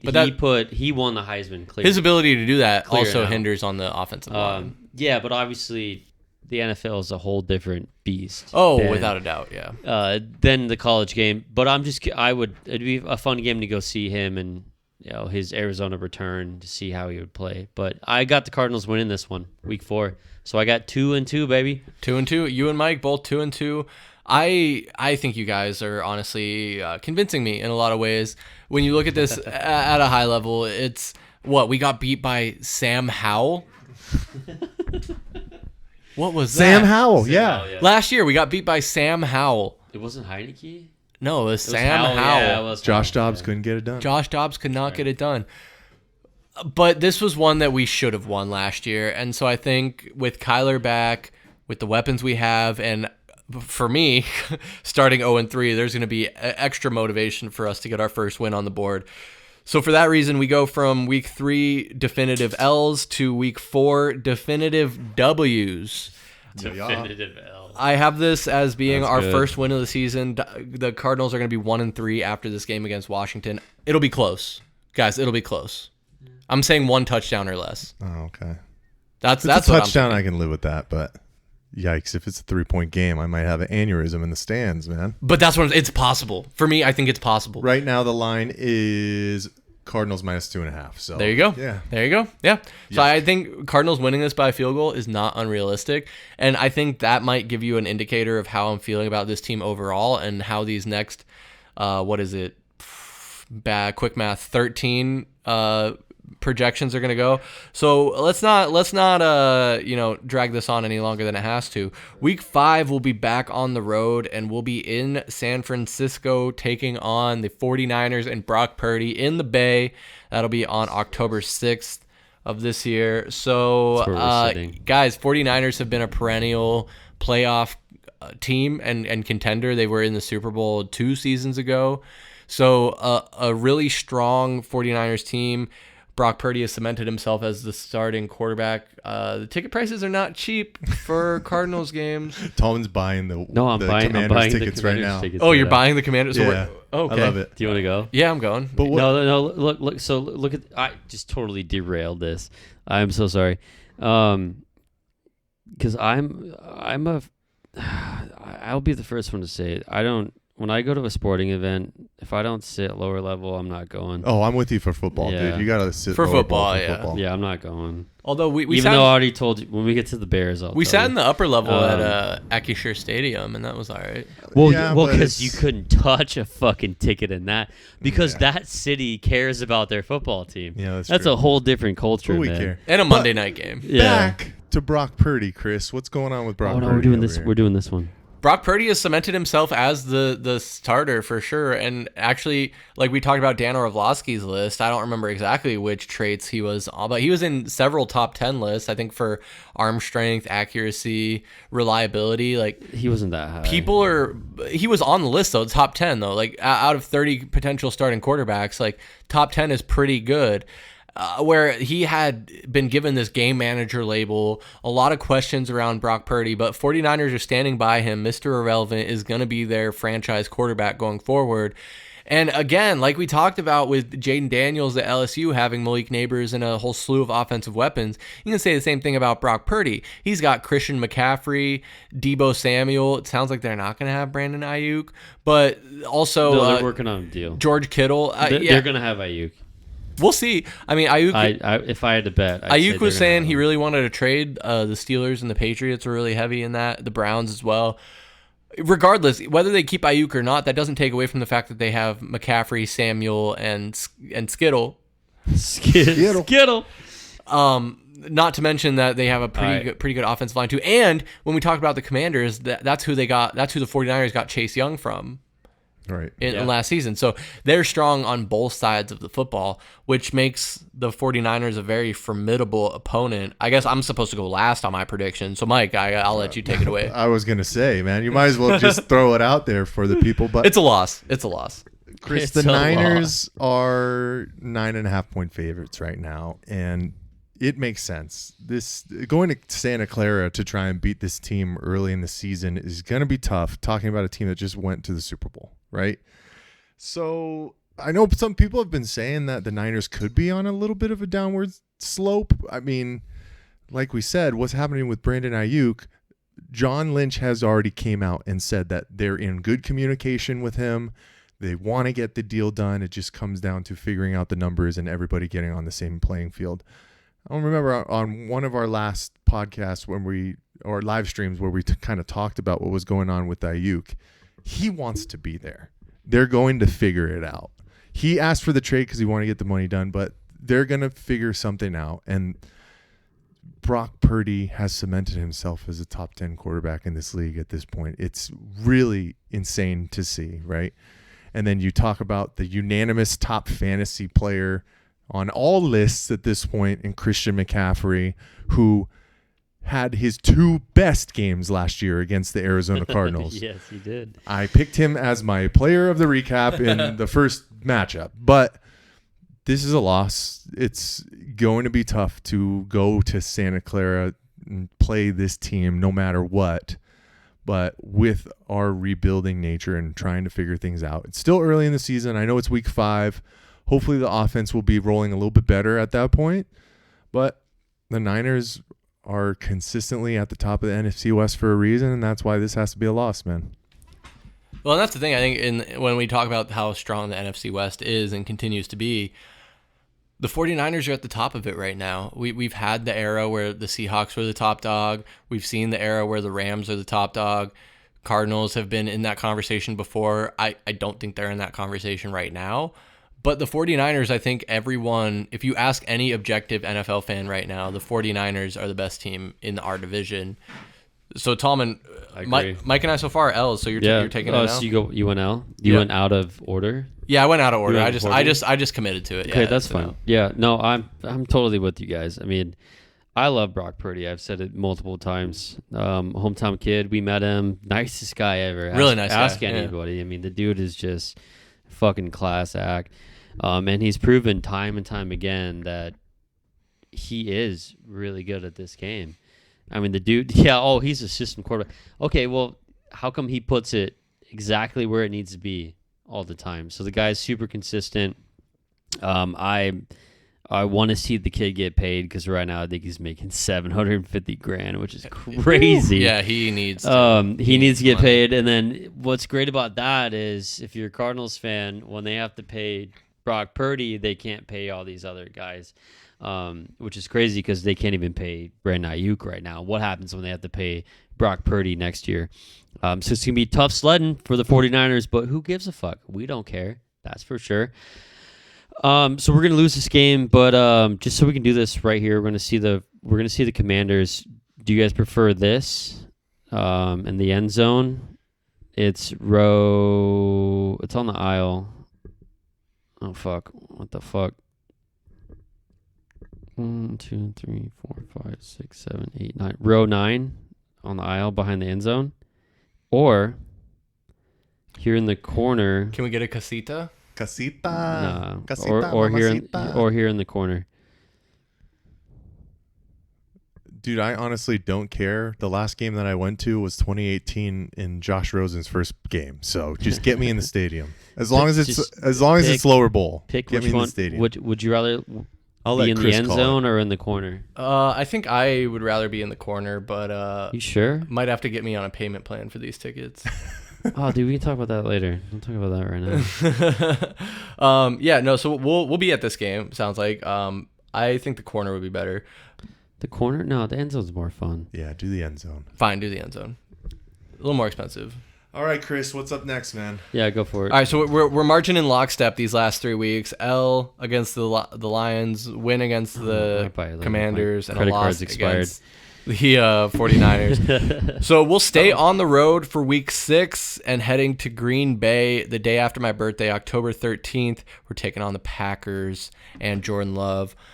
I think this one is interesting. I'm curious to know what you guys think of it. Again, kind of a little bit earlier in the season to be playing in one of these cold weather stadiums. So I think better that we're getting Green Bay out of the way in October rather than December. Mike, what are your thoughts on this game? This is probably the biggest matchup that I had to go back and forth on figuring out what my decision was going to be. Jordan Love, going into his second season as the full-time starter, obviously had an incredible playoff win last year, and them adding Josh Jacobs to that backfield kind of scares me too if you think about what's happening right now on this defensive line, right? How are they going to defend the run, right? They're going to have to get after it early. They're going to have to be watching out for those consistent play actions, the scramble drills with Jordan Love. This one's a little bit tough for me, fellas. And since it's in Lambeau, how are we going to travel with a fan base to Lambeau? It's going to be so damn loud. If they're going to be able to ground and pound, this one's going to be a tough game for the Cardinals. I don't think it's going to be a blowout. It could be, a one-score game, but I don't think the Cardinals win this one. So I'm going with a loss on this one, unfortunately. It is the early start in Lambeau. It's 10 a.m. So in the early slate, a loss for Mike Tallman. Yeah, I'm with Mike. And then if you guys were watching the screen, I think on the stream recently, I mistakenly said Josh Jacobs was with the Vikings. You did. Yeah, that was incorrect. That's why I scrambled. And so thank you, Mike, for clearing that up. You didn't have to dox yourself, Tallman. That's all right. And then I looked up the Vikings running backs. It's fucking nobody. Anyway, so we're gonna have time to talk about the Vikings. Don't worry. Yeah, no. Fuck the Vikings. Yeah. So with Green Bay, I mean, you saw the kid get paid. Did he get paid too early? Jordan Love? I don't know. But I think this game's going to be rough for the Cardinals. I mean, you saw. I mean, the Packers were a really good team last season. So I just don't see how we can go on the road to Green Bay. Granted, thank God it's not the tundra of Wisconsin, but I just don't see the Cardinals winning, so I'm going to give them an L. An L. So you and Mike both have them starting 2-4. I'm going to just come out and I'm going to agree. I have them taking an L here, starting the season 1-5. Just the sheer 1-5. 1-5. The sheer fact that the Green Bay Packers were a playoff team last year. Jordan Love is finding his stride, finding his chemistry with these guys. You mentioned them adding Josh Jacobs. I think this is a team hungry to prove what they're capable of, and beating a team like the Cardinals is something that I think if they're doing a Green Bay sports plug somewhere in the world, that they're probably looking at this game and saying this is a must win, and not from like a high pressure standpoint, but just of like an inferior opponent standpoint. I think the Cardinals are not at the same place as the Packers are in their road to development and becoming a contender. And and in Green Bay, like you're right. It isn't during the cold weather, the snow, the sleet, all that nonsense. But I don't think it helps the Cardinals going on the road, playing an early game in Green Bay, where you're right, Mike. They're not going to have any sort of advantage whatsoever. That crowd is going to be loud. Cardinals fans are not traveling to Green Bay, so that's a loss. Cardinals 1-5 to start the season. But you put it. That was a great way to put it. I mean, the funny thing about it, though, I mean, when you have a 4-win football team, everybody that we play, I mean, look at this. Everybody that we play are marking the Cardinals as a must-win. Absolutely. You know, like that's how it is when you win 4 football games last season. So every team that we play against, we are a must-win for them. Yeah, no, it's almost like these fan bases and these teams potentially see it as almost embarrassing to lose to a team like the Cardinals. 49ers, they want to sweep us. It's a must-win.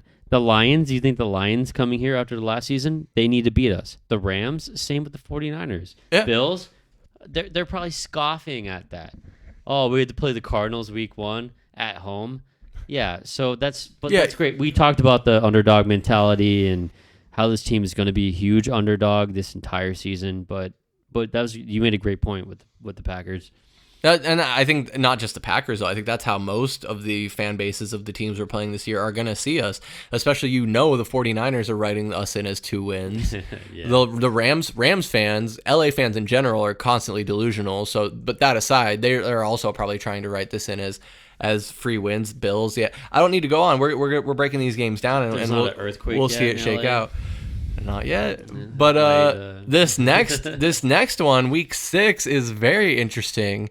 It is the only primetime game, if you want to call it that, for the Cardinals. They're going to play Monday night against the Los Angeles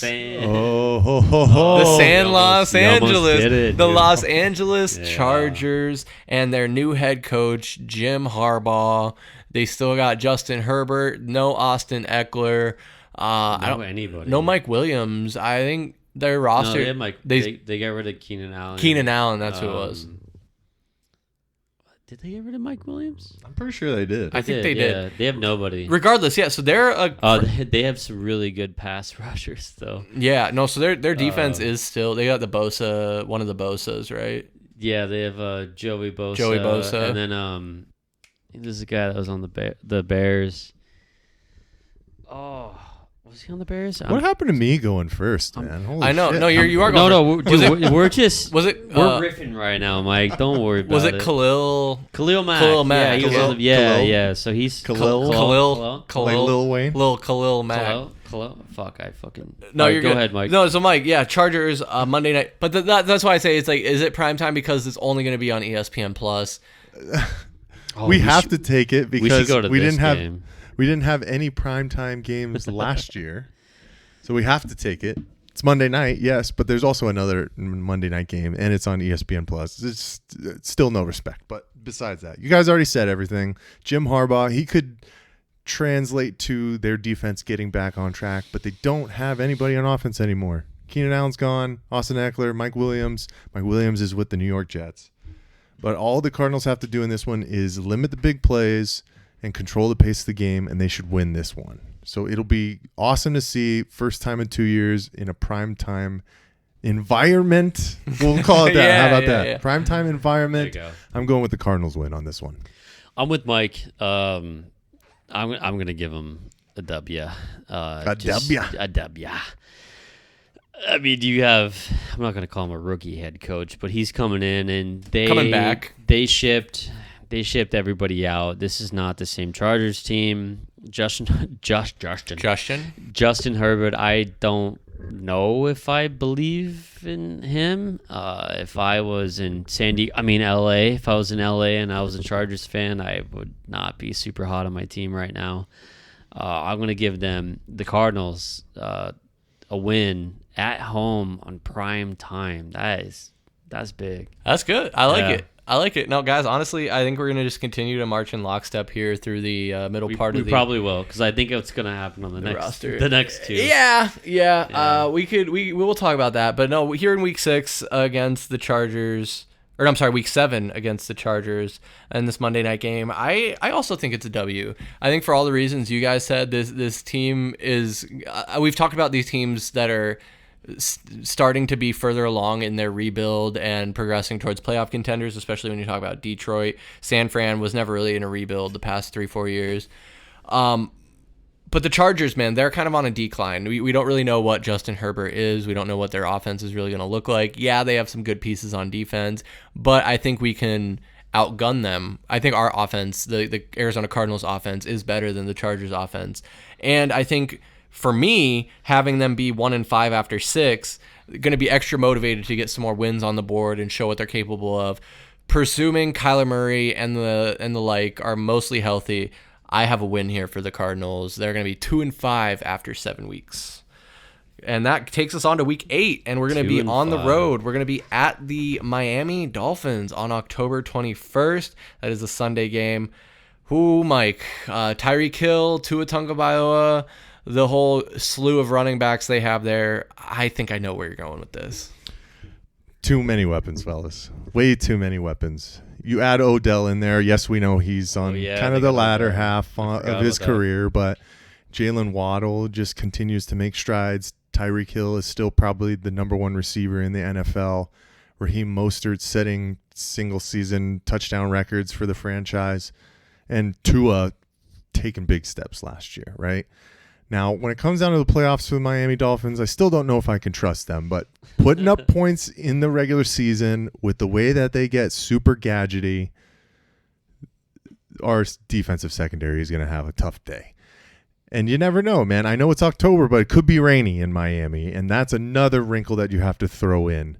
If that goes, I mean, if we get run dominant on it and can control the game that way, maybe, but still at this point, too high profile of an offense. This is another loss for the Cardinals here. So I got them at 3-5 after week 8. That's not bad. That's exactly where I'm going to have them. I mean, with the Dolphins, this is one of those games where if you're betting and you're creating a parlay, you're picking Tyreek Hill to score a touchdown, and you're picking Raheem Mostert or David Achane to fucking what score about a touchdown. To a rushing touchdown? No, I will in my parlay. I'll put Tua to have CTE.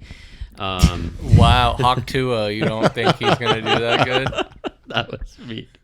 No, I won't say CTE. I'll say a concussion. How about that? No, so I'm on page with Mike. I mean, it's not even close. I mean, the Dolphins, they've choked. I mean, what was it last year? They had to go to Kansas City and play when it was like negative 10 degrees outside. Yeah, something. I mean, come on. So the only way the Dolphins are going to be successful is if they dominate the division and the playoffs run through them. So they can't be going to KC. They can't be going to Buffalo, right? They got to have people coming to Miami. So I don't know. I like Tua. I mean, he's got the stats. I mean, go look at his stats. The kid can fucking play. He can play football. Tyreek Hill, I believe that he is the best receiver in the league. He is, no doubt, hands down. Yeah. And I believe in Raheem Mostert too, the guy that revitalized his career. He was on my fantasy team last season, and he's why I finished second. And if you didn't finish second, what are you talking about? In the regular season. The regular season. Okay. Come on, Michael. Let's give out regular season trophies next. All right, How I will about that? fucking take it. All right, swing for the fences, Mike. That was a squeak. Jeez, can you settle down? So you guys can't draft Raheem because I'm gonna draft him. Raheem the Dream. It's gonna be an L for the Cardinals in Miami. Yeah, and I think it's interesting when we talk about like the cold weather prospects of we're glad we're playing Buffalo early because it's going to be cooler. Playing in Miami in October is going to be nice. Yeah. It's not going to be cold. It's not going to be hot. Because you worry about if you play in Miami early in the season, it could still be hot. You could be dealing with like heat stroke and stuff like that. So I like where we're playing them at. I still don't think that gives the Cardinals any chance, man. Like the Dolphins, I will continue to say our offense is going to have to carry. I don't think our offense can beat the Dolphins offense. Tyreek Hill was on my fantasy team last year, 14-1 in the regular season, third place finish. But You look at Tua coming back. Yes, he's had a slew of concussions and injuries that he's had to deal with, but the weapons he has available to him and what their head coach, what is it, Mike Daniels? Yes. Yeah. McDaniels. Mike McDaniels. I like that guy. I do. He's cool. So in Miami, it's a loss, and again, we're in lockstep here, guys. I have them at 2-6 at this point. You each have them at 3-5. So that takes us into week 9. We're back at home taking on the Chicago Bears. You got Caleb Williams, Rome Odunze, the 2 rookies there in Chicago. Curious what that's going to look like, but coming in here to Arizona week 9, we kind of have a mixed bag. You guys at 3-5, me at 2-6. Mike, what are you thinking? Bears? Is this getting us to 500? No, it wouldn't be 500 yet, but is this getting us one step closer to 500? One step closer. I like it. Fellas, like I said before, I have PTSD. The last game that I went to in State Farm Stadium was in 2018 against the Chicago Bears. It's been that long. It's been that long. Wow. Can you believe it? Yeah, I'm definitely buying those tickets. So, and that was the famous Sam Bradford fumble. Wait, no, we went to a game. He fumbled the football, and he basically fuck you. he basically looked around and saw the writing on the wall that his career was over.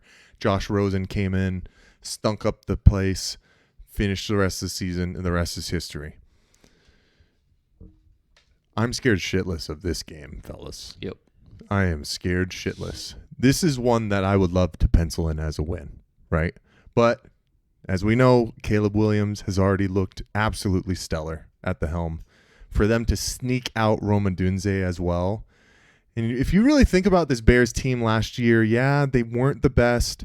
They only got the number 1 overall pick because of the trade that they made with the Carolina Panthers. Their defense was decent, right? Decent. They were really held back by that quarterback play last year. This will be a Bears home game. I shit you not. It's going to be a Bears home game. I will never forget after that game, after we lost in the fourth quarter, going down the stairs, which is also another reason why I won't be going to that stadium and sitting in the upper deck ever again, because all I heard was Chicago Bears chants walking all the way down and out of that stadium. I don't want to be anywhere near there. I might not even watch this game. That's how much PTSD I have from that. And unfortunately, I'm going with the loss on this one. All right. Yeah, we're gonna lose. What's funny about Mike saying that is I'm going to this game, and the fact that he called it a Bears home game is totally accurate. What's the line? Bears minus 1.5 right now. Oh, that's crazy. It's close. Close. I love it. So if you go look at ticket prices, dude, you can go look at every single Cardinals home game, and the one that stands out as the most expensive is this Bears game, because people hate Illinois and they moved to Arizona. So everybody here, exactly. So it's gonna be really close fan wise. But dude, if you're a Bears fan, you are so high on this team right now. What this general manager has done. Mike mentioned the trade with the Panthers. I mean, you get DJ Moore. That dude is a stud. He is a really good player. They also got Keenan Allen. And then somehow you leave the draft in 2024 with Caleb Williams and Rome Odunze. So you're sitting there with Moore, Allen, and Odunze as your top 3 receivers. Moore is on the Panthers now, Tallman. He was part of the trade to the Carolina Panthers to get the pick. I thought he came to the Bears. No, he came from the Panthers. Are you serious? Yeah, I'm pretty sure. Moore was definitely on the Bears. Oh, because they traded for the number 1 pick so they could get and it included Bryce Moore. Young. They have DJ you're right. Moore. My fault. Yeah. That's on me. It's okay. So no, this team is scary. Not to mention Cole Kmet. Yeah, I mean, he should take a step this year. I feel like he was top 10 tight end. I don't potential. Top 10 tight end for sure. I don't know if he was top 10. I don't know if he was, but could be. Yeah, like but potential. You gotta remember they have a good defense too, man. I mean, this is a good football team. It's about time if Caleb Williams figures it out. It's about time the Bears have a good quarterback. Name the last time the Bears had a good quarterback. It's really hard. Rex Grossman. Oh wait. It's really Jay hard. Cutler. No, Jay Cutler is he was probably good. the Jay answer. Cutler. Yeah, might he was be. good for 2 seasons, but we're gonna lose. We're gonna lose, and it's really hard for me to say because I'm gonna be there and I'm gonna spend $250 to sit all the way up, and I'm gonna have to experience what you said, leaving the stadium with nothing but old people from Illinois going on about how their football team won. Wait, is Mike a Bears fan? Is that why you guys are going? Yeah. Yes. Yeah. Oh, no. He was born in outside of Chicago. Still, oh, no. Yeah. But okay. That's why. Yep. So I think I hear you guys. I hear you. But I'm going to take a little bit of a different approach. Oh, don't do it. You're gonna I'm do going to take a different approach. You guys are really highly rating rookies. Rookies. They haven't played a snap in the NFL yet. just the quarterback. Caleb, Roma Dunze, you mentioned him too. Well, but they had really they have 2 really good veterans. Okay, Keenan Allen's old as fuck. I mean, DJ Moore, you ain't wrong. he's no longer on the Panthers for a reason. You guys are overvaluing the DJ Moore's Bears. really good. You All guys right, are go ahead. overvaluing the Bears Sorry, go ahead. by an incredible margin. I think that coming off a loss to the Dolphins in Miami, where they're going to get their shit kicked in, there is the factor of them having a short week of practice. Oh, sorry. Keep going. We're gonna do a bet. Oh, well, the Cardinals are going to win this game. let's go, Chris. Guys, the Cardinals are going to win I this love game. the energy. Let's go. Let's go. They're going to win this game against the Bears. And at this point in our predictions, we all have them at 3-6 through various means. But guys, this is a win against the Bears at home. I love it. I'm This praying is a for win. it, man. I'm praying for it. This is a win right here. And this is one that I think the Cardinals will specifically. This will be when we start to see them really fully, if not already by this point, but I think especially by this point in the season, we'll see this team be fully committed to John Gannon and his vision and his culture that he's built for this franchise. We'll see a healthy Kyler Murray starting to find his stride mid-season, shaking off any jitters that he might have.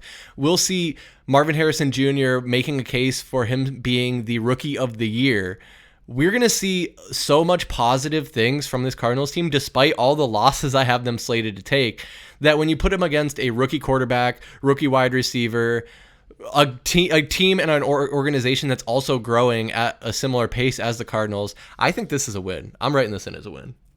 Dude, the Bears were better than us last year. Well, fuck them. That was last year. This is this year. He said, Like Yes. fuck 'em. you can't, Tallman. You can't I say don't give a fuck. you can't say that a team can go from worst to first, but also say, "Oh, they beat us last year," because it No, doesn't matter. no, it doesn't fucking You matter. make a good point, and I'm with you.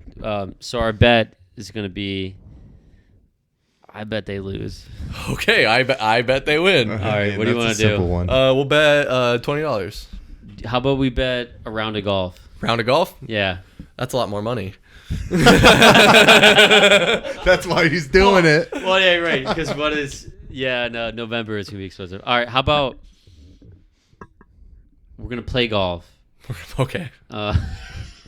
Well, okay. All these by the end of this, Tallman's gonna have 5 different bets on the table. We'll have them all sorted out and posted on social media. How about that? No, I only have 2. All right, so we'll play golf and I'll buy the beer. Deal. That's it. All right, deal. Yeah, All we're right. gonna play golf. We'll and play then golf and we'll then buy the you beer. pay for the beer. All right. But if I win, you pay for the beer. Yeah, I'll pay for all of it. All right, so beer bet on the Bears game. All right, I'm gonna make that note here real quick. All right, so that's week 9. I'm the only one with a win. These 2 guys with losses. Week 10, the week before the bye, will be at home, staying at home, taking on the New York Jets, and maybe Aaron Rodgers if he doesn't tear his other Achilles. I already have a feeling how Tallman's gonna lean on this one. So let's start with Mike for week 10 against the Jets. You said it, Chris. Maybe. Is Aaron Rodgers going to be around in week 10? For the state of NFL football, to be honest with you fellas, I think it's better if he is. Aaron Rodgers is just one of those all-time quarterbacks. If he can play throughout his twilight to the end of his career and go out on his terms, that's probably for the best, right? Breece Hall, running back, another guy who's kind of top 5 consensus in fantasy football drafts. Garrett Wilson will get his full complements of receptions this year if Aaron Rodgers can stay healthy. But based off of my predictions, coming off of a loss in State Farm Stadium against the Chicago Bears, I think the Cardinals come and just manhandle the New York Jets in this one, man. I honestly don't know how much Aaron Rodgers truly makes this Jets team that much better. I'm just throwing it out there for you guys. I mean, I know he's an all-timer, but how old is he now? 42, 43? No, he's not that old. Whatever. He is not that old. After an Achilles tear, throw on 5 years. Might as well Be 42, 43. But I think we should be able to kind of manhandle him offensively. Just get aggressive on the ground. James Conner can handle it. James Conner probably coming back from an injury at this point.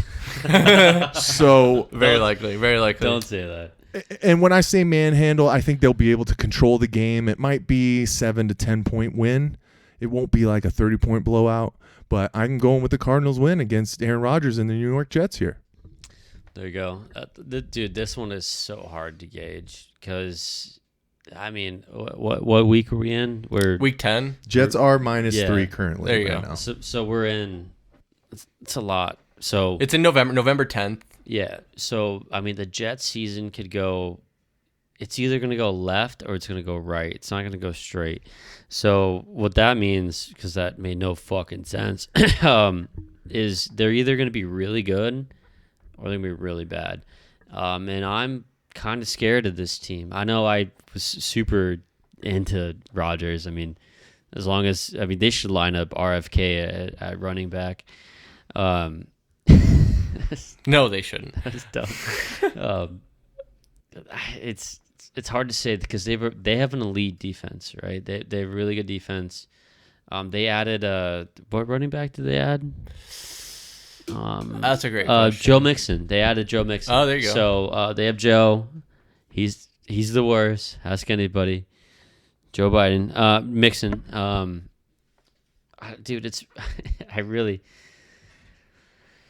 I'm going to say we lose. I don't know. I'm sorry. And I'm only saying we lose because I'm basing it on Rodgers being healthy and Rodgers being Rodgers, which is really dumb, but because I don't think he's going to be that good. But we lose. I'm sorry.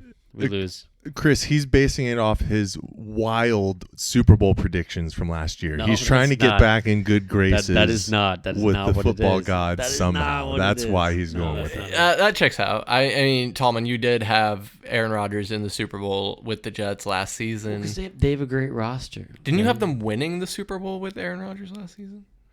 He might have. Yeah. I think he might have. To be honest. Just don't remind But me. even still, assuming Aaron Rodgers is healthy, which I will assume for the sake of my prediction here, I would also agree that I think this is going to be a loss for the Arizona Cardinals. I think it'll be close, though. I think it will be a closer game. But I see them taking the L here, and they'll be 3-7. Tallman, you have them at 3-7. Mike, you'll have them at 4-6 after this week. So I just think you guys laid out the case pretty well. It's a great unknown. I think honestly I was really on the fence. I think I'm just leaning towards being more pessimistic about this team. Which, I mean, what optimism either than practice play have we gotten so far, right? And in the past 2 years. Yeah, I'm with you, Chris. Like, you kind of have to lean towards the pessimistic side right now with this team. Yeah, and that's what I think I've been conveying through all my picks here. And Tallman, you bring up a great point. We're middle of the season here. We're week 10. Is James Conner going to be coming back from an injury? Is he going to be 2 weeks into an injury? Mike, I think maybe you had said it. Yeah, Mike said it. He's coming back. He's coming He's back. coming back, yeah. But that's the thing. Baby. Maybe he does have a strong start, but then he gets injured week 8, and then he's out for 3-4 weeks. And this is the part of the season where we don't have James Conner. I think last year we did a great job with having other running backs capable of stepping in and filling that role when James Conner's out. And I think that goes back to our conversation we had about who's going to be the second, third string running back. And we have options. I think we have more depth at running back than we ever have, but I don't think that's going to be what's contingent upon us winning this game. I think, again, it's going to come down to which offense has more firepower. And I think from what I've grown to expect, perhaps, the Jets might have more of an upside on the offensive side, but I could totally be wrong. So again, I think it's a toss up, but I'm gonna take Defensive side is take the pessimistic it's out. huge. Yeah, no, exactly. Yeah. Defense is gonna be huge in this game. I think it's They're gonna way be better than us. it's gonna, like I said, it's gonna be especially if they give Hassan Reddick a deal? Oh yeah, it's gonna be a close game, on, but I buddy. also think it's gonna be a low scoring game. But that brings us to week 11, a bye week. We win it. We win. We win the you bye automatically win the bye week. Wait, we won? Yeah, we won. We won the bye week. Let's go. And with a week off in the middle of November, that then brings us to the 24th of November. We will be traveling up north to take on the Seattle Seahawks, division rival. They've had some drama going on. They have a new head coach. They have... Is there okay? I have no idea who their head coach is. I just know that it's not Pete Carroll. I know that Geno Smith is going to be their starting quarterback again. Yeah. But we also saw DK Metcalf, who's their starting wide receiver, get into multiple fights in this preseason. I don't know if you guys saw anything about that, but He's fighting people? yeah, there's been several times where Damn. DK Metcalf and the Seattle Seahawks have been fighting in practice. Seems like they have had a chippy offseason so far. Chippy? But the Seattle Seahawks aren't the dominant opponents that we've grown to known over the last decade. They're definitely, I think they're honestly, while we talk about the 49ers and the Rams being at the top of the NFC West, you can say that the Cardinals and the Seahawks are at the bottom and kind of, in the middle there trying to figure out where they all lie. I guess, Mike, with all that, taking that into account, what are your thoughts on this one? So over the past couple of years, there's always been this song and dance when it comes down to the Cardinals and the Seahawks. We split the season series, right? And it always kind of seems to be that the Cardinals go to the Pacific Northwest and squeak one out. I just will always remember that Carson Palmer year with Drew Stanton doing his little dance down the sideline. Yeah, that's right. But, man, I think all you have to do in this one, ground and pound, then you can spread it out. You can go vertical. The Seattle defense needs to be scared of this offense at this point in the season, especially coming off of a bye, right? You got some nice rest. So the Seahawks head coach is Mike McDonald. Oh, yep. Apparently he's a defensive guru. He's actually only the 9th head coach in Seattle history, which is surprising. Wow. But, I mean, Pete Carroll was there for He's there a long time. Way too long. This is a Cardinals win, fellas. This is a Cardinals win. I think we go there. We take care of business. We're coming off some nice rest, especially if you talk about your guys' route. I feel like this unit is the type of team to take things personally off of losses and come back focused this year. I think that's where we're going to see the true difference within this team this year, as long as people can stay healthy, obviously. But I'm going with the Cardinals win in Seattle. There you go. I'm with Michael. I'm gonna ride just the idea of there's something in the air when you're a Cardinals player and you go to Seattle and play in that stadium. Is it Lumen Field now? Is that what it is? Yeah, sounds right. Just something about it where you just win. So I'm gonna take this because the Seahawks don't scare me, right? Their roster is just as much of a toss-up as the Cardinals is. So, Geno Smith, I mean, the guy flashed. The guy's good, but he's like the same as Kyler Murray. Like Kyler Murray flashed, but then good and bad at both. But I think we're gonna win this one in Seattle, and that's the one that. If we were going to travel this year, which we're not going to, but maybe that's the one we should go to. Yeah, that would be the good one. Yeah, that would be the one. That's the week the game before Thanksgiving. Yeah, right? right before Thanksgiving. Yeah. No, guys, you lay out a great case, and it's hard to disagree. So I'm also going to go with the W here. Again, a sweep of the Dubs here. Again, Seattle is one of those teams that they are rebuilding, and they are at or behind where the Cardinals are at. I think. I fucking hate them. They come off having. I have a story, but go ahead. No story time. No story times. We don't have no time for story times. No. It's super quick. Okay, maybe. But I just think the Seahawks are having much more to figure out than the Cardinals. Last season was the culture introduction. This year for the Cardinals, it's the culture being cemented. And I think for the Seahawks, they are still in the phase of trying to figure out their identity and having a new culture being built after Pete Carroll's ouster and him being replaced as head coach. Where Pete was he ousted though? He was basically said like, "Hey, you should retire." Yeah. Like they kind of forced him into retirement. I feel like crazy that Belichick and Carroll not coaching. That's yeah. Sorry, go ahead. Yeah, no, it's a whole new era. But for all of those reasons and where each team is going to be at in the season, I think that in Seattle, this coming off a bye week, coming off a tough Jets matchup the week prior to that. Hopefully we get James Conner healthy. He's ready to go by this game. And Mike, you said it. The ground and pound is going to be huge. The run game for the whole season is going to be huge. But in this game, I think with how loud that stadium can be in years past, like that's gonna be a crucial part of the game. So yeah, Seattle Cardinals are gonna win that one. They're gonna be 4-7. Tallman has them at 4-7, and Mike has them at 5-6. Yeah, through 11 baby. games and week 12. Crazy. So week 13, we're staying on the road and we're traveling to a JJ McCarthy-less Minnesota Vikings team to take them on December 1st. Mike, automatic dub, right? Ooh, it's going to be cold in Minnesota, but who cares? It's in a dome. Give me Sam Darnold. Going to eat it up all damn day long. That's literally all I have to say about this one. I don't care. The Cardinals were going to figure this one out. If Sam Darnold is still starting, if Kyler Murray is still starting, this is a Cardinals win. Easy. Win streak, baby. Win streak. Yeah, I mean, I wouldn't say it'd be that easy of a dub. Easy. The Vikings are very talented. They have a really good offense. Still an easy dub.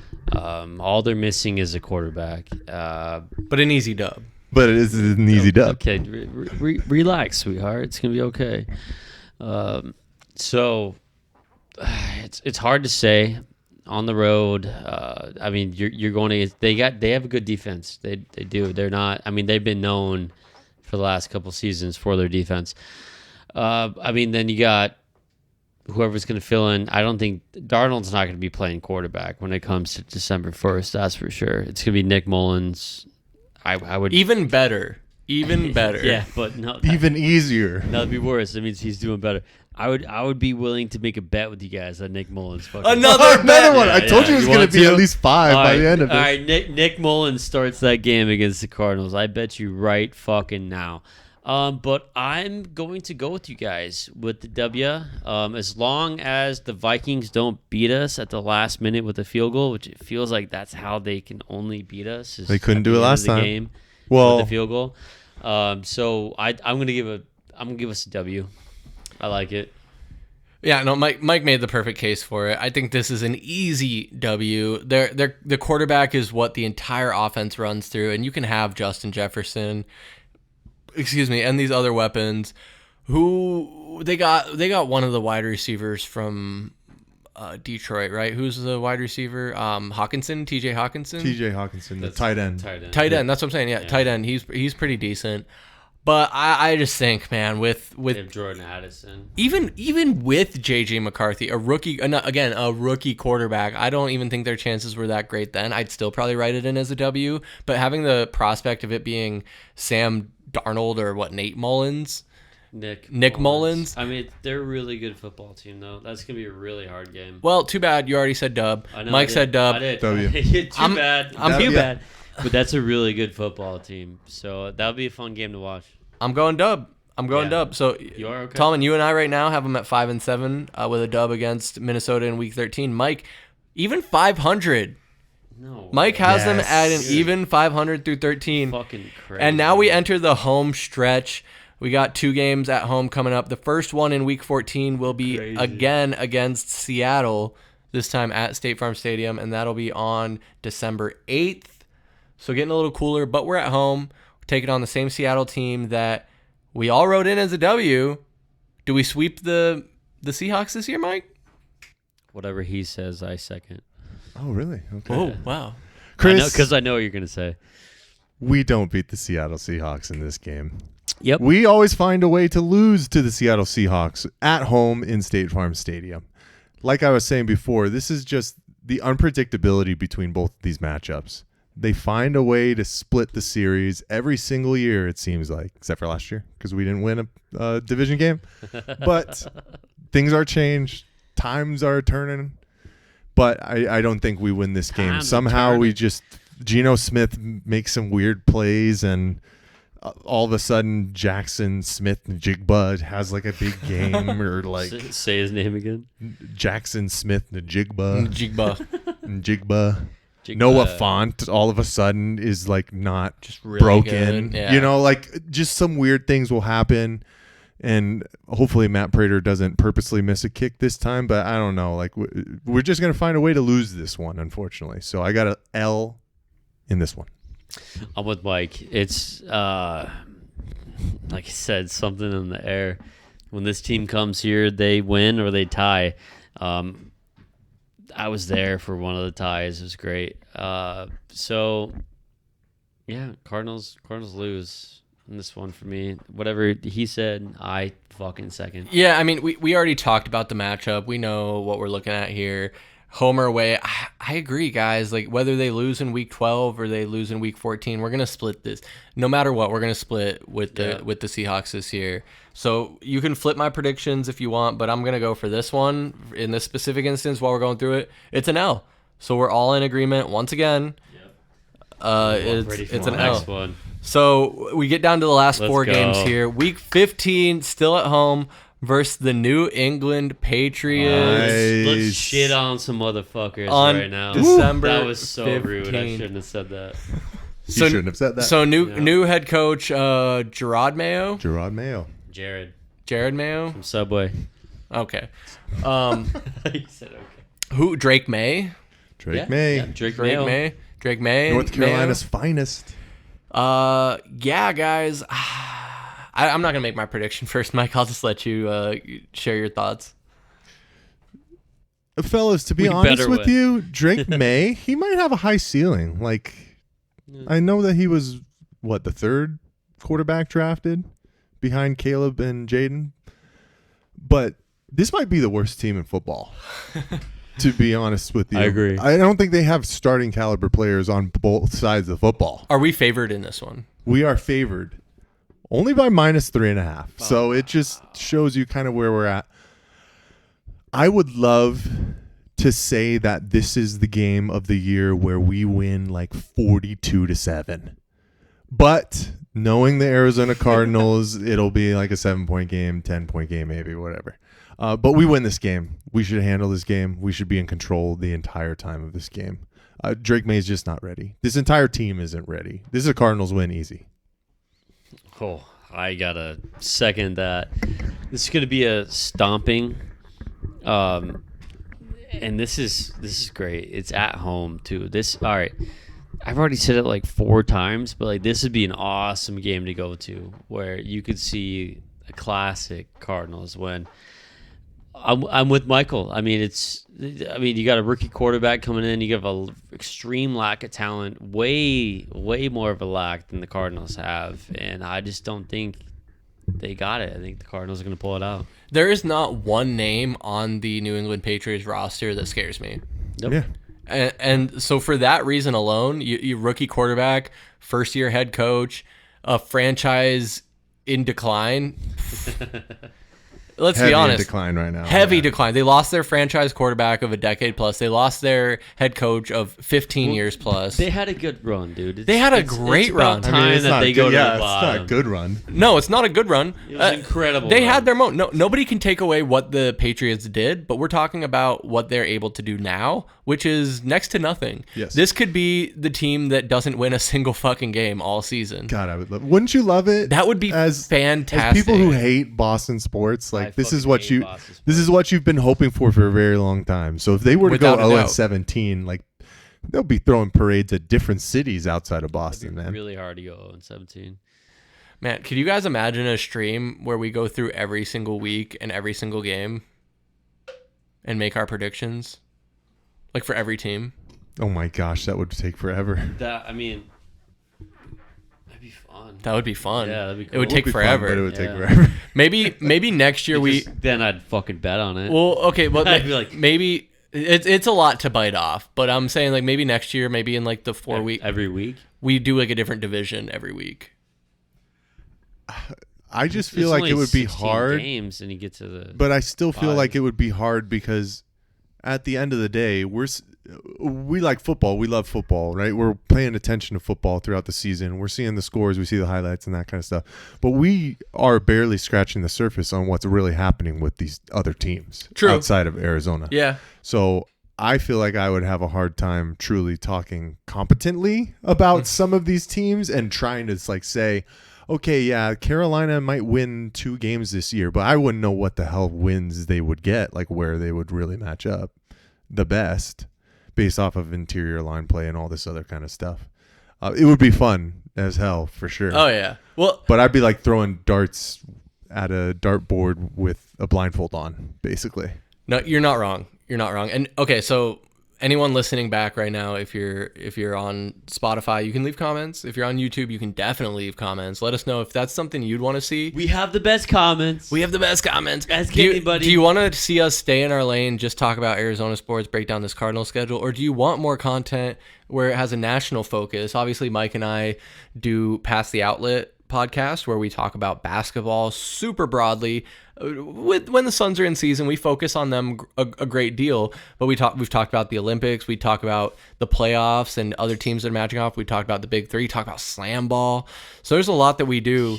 You talk about slam ball? Slam ball. Yeah, we interviewed a slam ball player live on our Sorry, podcast. my bad. Yeah. Unbelievable. This fucking guy. All He's right. fucking gay. No. So He's fucking gay. Week 15, though, if I didn't make it abundantly clear, that's a dub. Yes. We all have a dub there. So Mike has Panthers? them again back. Oh, no. Patriots. Yeah. Mike has them again back at 500, 7-7. Me and Tallman 6-8. So 3 games left, guys. Carolina Panthers. We're going to be in Carolina for Week 16, December 22nd. Oh, Bryce Young did not really make waves his rookie year. The CJ Stroud Bryce Young comparisons seem to weigh heavily in the CJ Stroud direction. So again, I feel like the Panthers are kind of in a similar spot as the Patriots. Mike, what are you feeling? Yeah, don't write off Bryce Young just yet in the NFL game as a quarterback. I don't think he's given enough opportunities, right? First year jitters, obviously. Panthers are a true dumpster fire, it seems like. The way that we talk about the Patriots being the worst team in the NFL, I mean, the Panthers are right there. It could be 1A and 1B for the worst teams. It's not a winning environment in Carolina right now. With that being said, it is wild that the line right now is the Cardinals -1. I don't know if it's because it's going to be super cold. I know it's 3 days before Christmas here on December 22nd. It's going to be cold. It's going to be a little bit earlier. Yeah. Anytime that teams have to get out of their own time zones and play earlier, I think there's some disadvantages that come with that a little bit, right? Guys are waking up a little bit throughout the game. Like the game has started and they're still trying to wake up.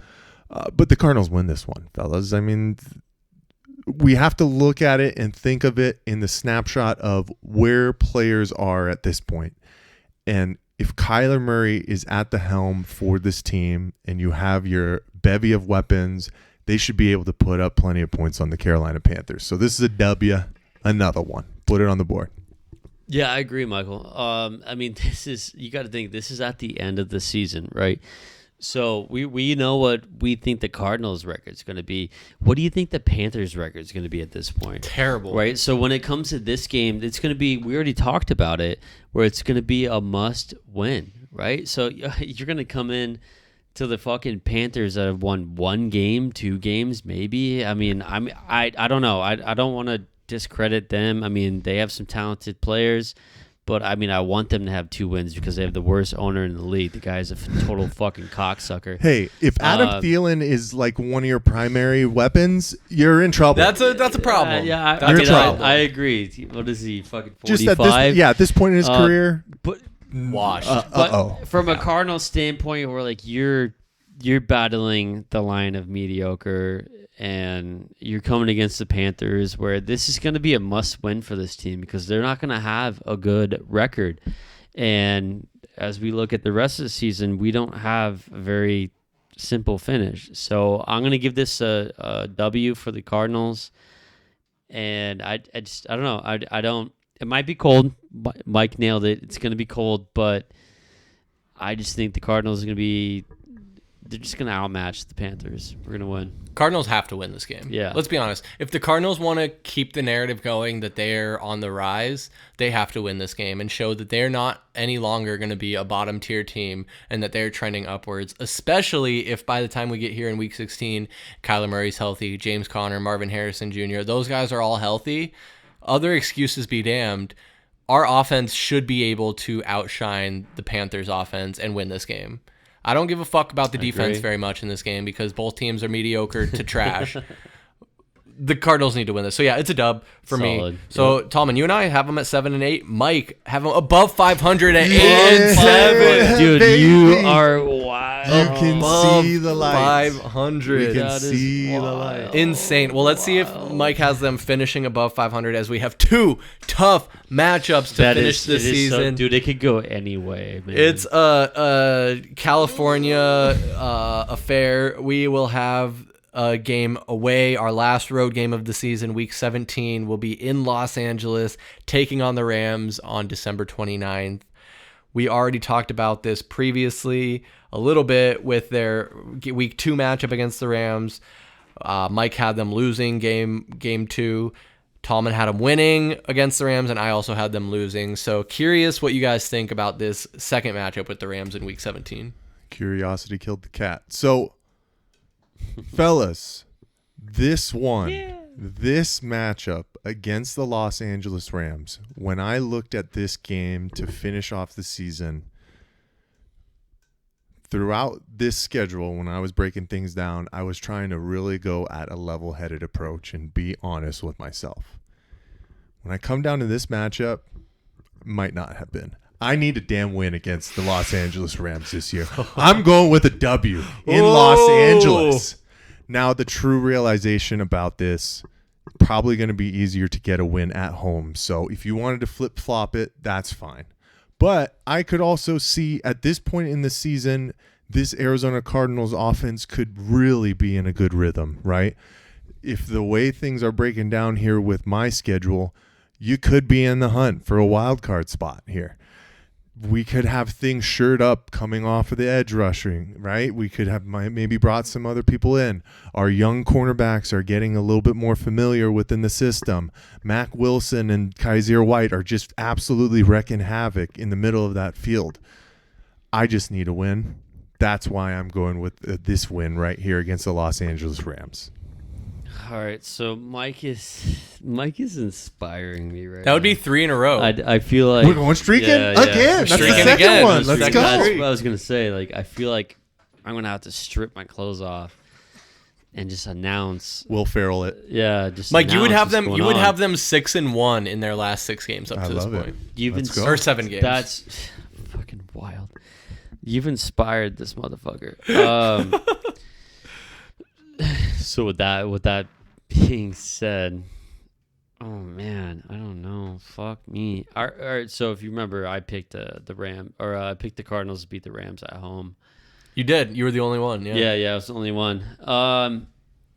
It's so hard to pick at the end of the season. Like, anything can happen. Like, the Cardinals. Well, that's the thing. Crazy. These games aren't even scheduled. The time isn't even scheduled yet. Yeah, it's a flex. Right? Game. That's why there you go. These last 2 ones, especially because their division opponents are such crapshoots. I'm gonna go with the win. Yeah. Whoa. I'm gonna go with the win. I'm gonna go. We sweep the Rams. Wow. I am, because I don't even know. I just because I like it, and then you're gonna love the next one too. Oh so no! Go ahead. All right, guys. Cardinals are gonna lose this game. Oh, they're gonna lose. Come on, they're gonna lose both games to the Los Angeles Rams. That hurts my soul. Mike, I know that you have these delusions of grandeur that the Cardinals are gonna be. Are vying for a playoff spot at this point in the season. No, it's going to be the Los Angeles Rams fighting for a playoff spot at this point in the season, which is going to add extra motivation to their already talented roster, which we talked about when you have, Matthew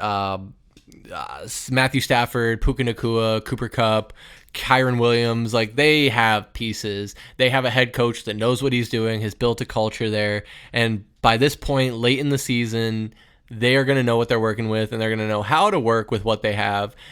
It's an easy dub at home for the Rams, beating the Cardinals. Easy. Oh. Easy dub. Easy dub. I don't think it's going to be a close game. All right, So I am the biggest nihilist here, the biggest pessimist. I have him at 7-9 at this point.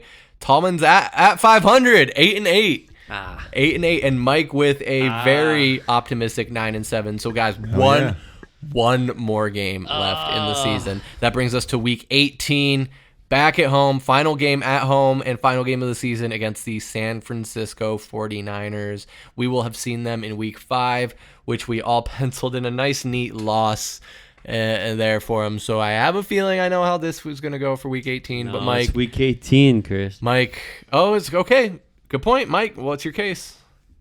I mean, Tallman might be right, man. There's a lot of different conversation points within this, right? Chris, I'm aligned with you at the point for that Cardinals and Rams game right there. If the Rams are in playoff contention and fighting for that, 100% could see the Cardinals losing that.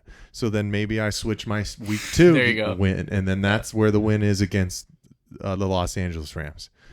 You could say the same thing here about the 49ers, right? They could be clinched up, secured second, third seed, whatever, and then they're not playing starters.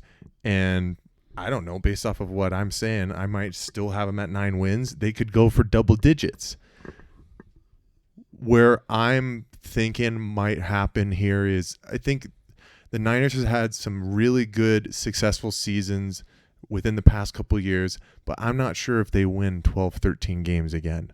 I think that they might be fighting for where their position is come down to week 18. And if that's the case, I think they come into State Farm Stadium and they beat the Cardinals. I wanted everything in my heart and soul to give this team double-digit wins this year, but good Lord, to go 2 back-to-back seasons with 4 wins and jump 6+, like that is a far cry stretch. And for me, already going over 500 right now, like you were saying, I'm on the optimistic side right now, but I'm really encouraged about what this team has been able to do over the past couple of off seasons and adding these weapons and seeing what these guys can do. So I think they got some favorable matchups here this year, but this last one I'm going with the loss. Yeah, this game is going to be tough because, I mean, you already nailed the different scenarios that could possibly happen. I mean, because it might even come – I mean, I disagree with you. I think the 49ers, it's not going to come down to the last week of the season for them to figure out where what their situation is going to be in the postseason. So I want to give it a Cardinals win. I really do. I want to give it the old college try. It's so hard, man. I'm going to do it. I think I'm going to do it. I'm going to give the Cardinals a win. Hey, there it is. On the basis that the 49ers just don't give a fuck. And they're not playing anybody. So let's not forget. I mean, the Cardinals against the 49ers are the much more elite team than the Cardinals. So, but I think it's a long season, right? It's week fucking 18. You know, you get to that point where they're in it. Cardinals might have nothing to play for, and they might win this game. Doesn't matter. So yeah. I mean, I might be wrong on so many other ones, and then it might be fucking San Francisco's in it by a long shot, and the Cardinals are down hard, and the Cardinals come out and play and win. But I get it right, so I'm gonna give a Cardinals win. We're gonna do that. Hell yeah. Yeah. No. Honestly, might be a surprise. The surprise. What do you got? Loss.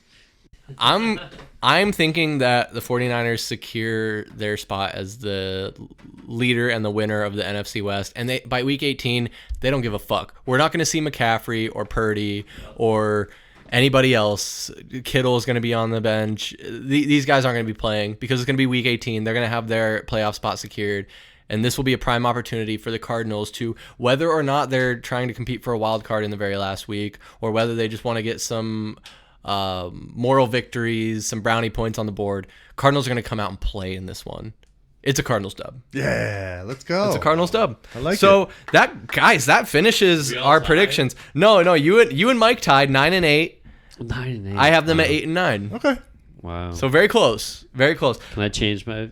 Nope. No. All right. Nope. Too late. He Nope. said no. Too late. We got a couple bets on the board. We got a beer bet for the Bears game, where if the Bears win, then I buy the You beers buy for beer. the round of golf. If the Bears lose, Tallman buys beers, the yeah. beers for the round of golf.